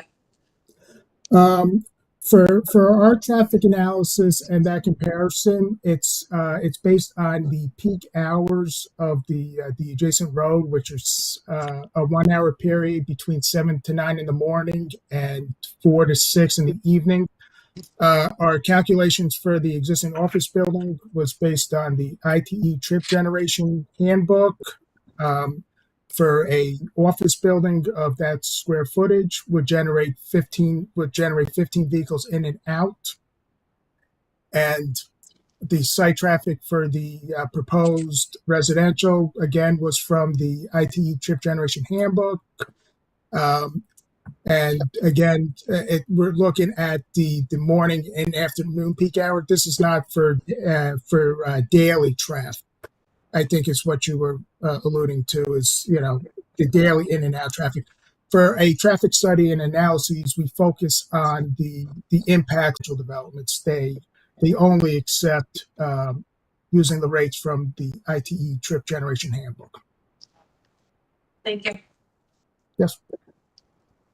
Other points you think from traffic? On traffic, I don't think so. We have okay, thank you. Thank you. And then just to conclude it all, or yeah, okay, so. Your call. I mean, I obviously noted the curfew. Don't want to shortchange the discussion. Just wanted to note the curfew. Sure. So just to, wrap it up very quickly, we're very proud of this project. A big thanks has to go to Sasquatch and Southport Conservancy members who obviously are volunteers. They literally spend hours with us, sometimes during their workday and at night, in going through design elements to really, the whitewash, the level of whitewash we discussed. So the level of whitewash that you see in the rendering, Emmeline, if you pull up the rendering, that whitewash that you see, we debated the level there. And the step back, it originally was just a straight front facade, similar to Jelliff. If you know the Jelliff building, it's a 3-story building. That's just a little bit south of here. That's right up. And so, but we talked to them and we came up, we had the setback design that kind of lessened the height. The change in materials between the two, the second level and the third floor, and the windows, the break here in the middle, the gardens, and then the questions about the delivery and how we change things to make sure we don't have some Amazon drivers park on Pequot Avenue. There was a lot of great discussion that I think greatly improved this project, which I think will be, we were talking about mid-developments, 18 units. That's a product that I think that the town is looking for. This has amenity space in it, but really its greatest amenity is being in Southport. You have everything there. You have Spick and Span, you have Horseshoe if you want to go to the bar, you have Hachi, Artisan, Grey Goose right within walking distance. My barber's right there, there's pharmacist, there's the post office, and then green space, you have what's in the rear of the site, but then you also have the benefit right around the corner is Southport Park, which has a playscape in it, and then you obviously have the harbor. So we think it's going to be a fantastic place to live. And really a benefit to the community. It also corrects some nonconformities, particularly with regards to parking, that is a concern, particularly of the neighbors down in that area. So with that, Chair, I don't know if it's being continued over to the next hearing or if you. See you in a second. Okay. Final questions? Commissioner Braun. I have is the engineer going to explain the stormwater plan? Yeah, Mike Patrilla, are you still on? Mike, could you come on and explain the, There was an issue with flooding I read originally and maybe from the stream, but the stream is downhill from this, right? But it does flood there. That's one of the nice changes too, because the existing building is right there at that lower level where the water. Are you regrading the property? I'm I don't know if they're Not where the street. Still gonna be a- not where the stream is, yeah. Yeah, but it does flood, so the ability now to raise this up and just have parking down there and then have all the living floors is really a big benefit. And I don't know if Mike's having trouble jumping on. And is the next building down from here residential or that's commercial also? That's Chase, the Chase Bank is down south. There's an No, there's another office building. That's a little different situated. That's more centered on their site and has the underground, the below grade parking. I think there's a law firm in there. It used to be Pullman. Now it's mixed. Is there a reason why you picked the flat roof instead of something that is angled? Yes, because we were literally emulating the two buildings down on the harbor. Yeah. And There's no utilities on top or? they are, but they were set way back and they'll I see them. have the screening. I could tell you worked with the neighbors closely on the design. It is a beautiful design. Thank you. Yeah, we're very. My only concern is it seems close to the wetlands and you haven't really moved back from the wetlands, but the wetlands permit. Yeah, we put a buffer there and we certainly, I mean, building wise, because again, that building is right near where the existing building is right. This will probably be the nicest section of Horse Tavern Brook, except for a little, because it literally goes underground, goes under the Jelliff Mill, it goes under my old house on Pequot, and it emerges across from Southport Congregational Church. And that's really the only stretch that isn't somebody's backyard or next to a building or a driveway. So this with the landscaping is, Engineer on?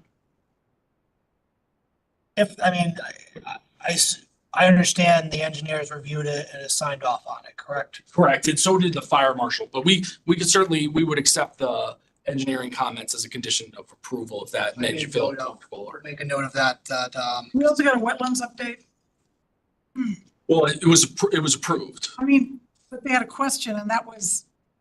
but that was, yeah, that, I can't open my computer anymore, but it seems like I would just like to hear from wetlands that whatever their question was has been resolved. we can ask that. Are you good, Attorney Russo? at some point I was gonna run through the standards just to, I don't know if after public comment, I can run through the standards just to show it meets it. Let me see what public comment there is. Commissioner Harrison. I had a question for the applicant, and I apologize if I did miss this in the packet. Is there any kind of letter of endorsement from Sassaquang or? That's not really their to vote in favor. I think You meant. the lack of opposition maybe is, you could take it as a positive that that is a positive. Like the IRS. Yeah, in some ways. for them to, and I get it, for an organization like that to support some development. You just mentioned them so many times, they sound like they were endorsing it. Well, and I just actually, I met with them last week on a different thing, and we talked about that, it was that this project. So Sasquatch opposed and then other We sure applications have. in Southport, so they're not here as far as I understand, but Okay, thank you. I would save your thing to rebuttal, your follow-up Okay. comments, if that's okay. Sure. Don't worry about the whole, under the scope of, public comment.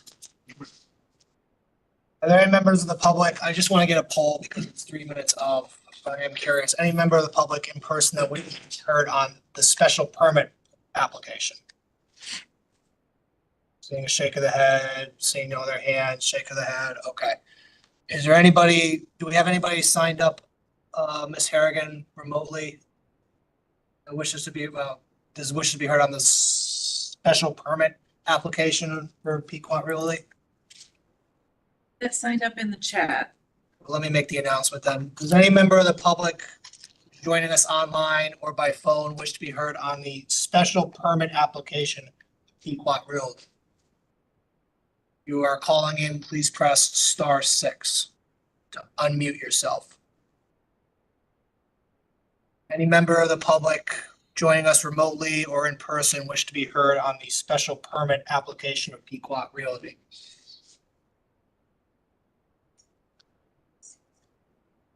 Not hearing anything, not seeing anything, Ms. Harrigan. Okay. I'll close the public comment portion of the application. I could do it in 2 minutes. No, yeah, well, don't worry. I mean, at this point where we are, We hear from that guy, Mike. I don't think that's Mike. I think that's Mike. I don't know, Mike Hess. if he hasn't called them and nobody called the public, that's fine. Well, yeah, I mean, if you, 2 minutes is fine. If you need an extra minute, fine. Close enough. I'll be quick. We believe this application satisfies your architectural design standards of section 12. The site has been designed to improve the streetscape. The addition of street trees and elimination of a wide view of an asphalt parking area is a tremendous improvement to the streetscape.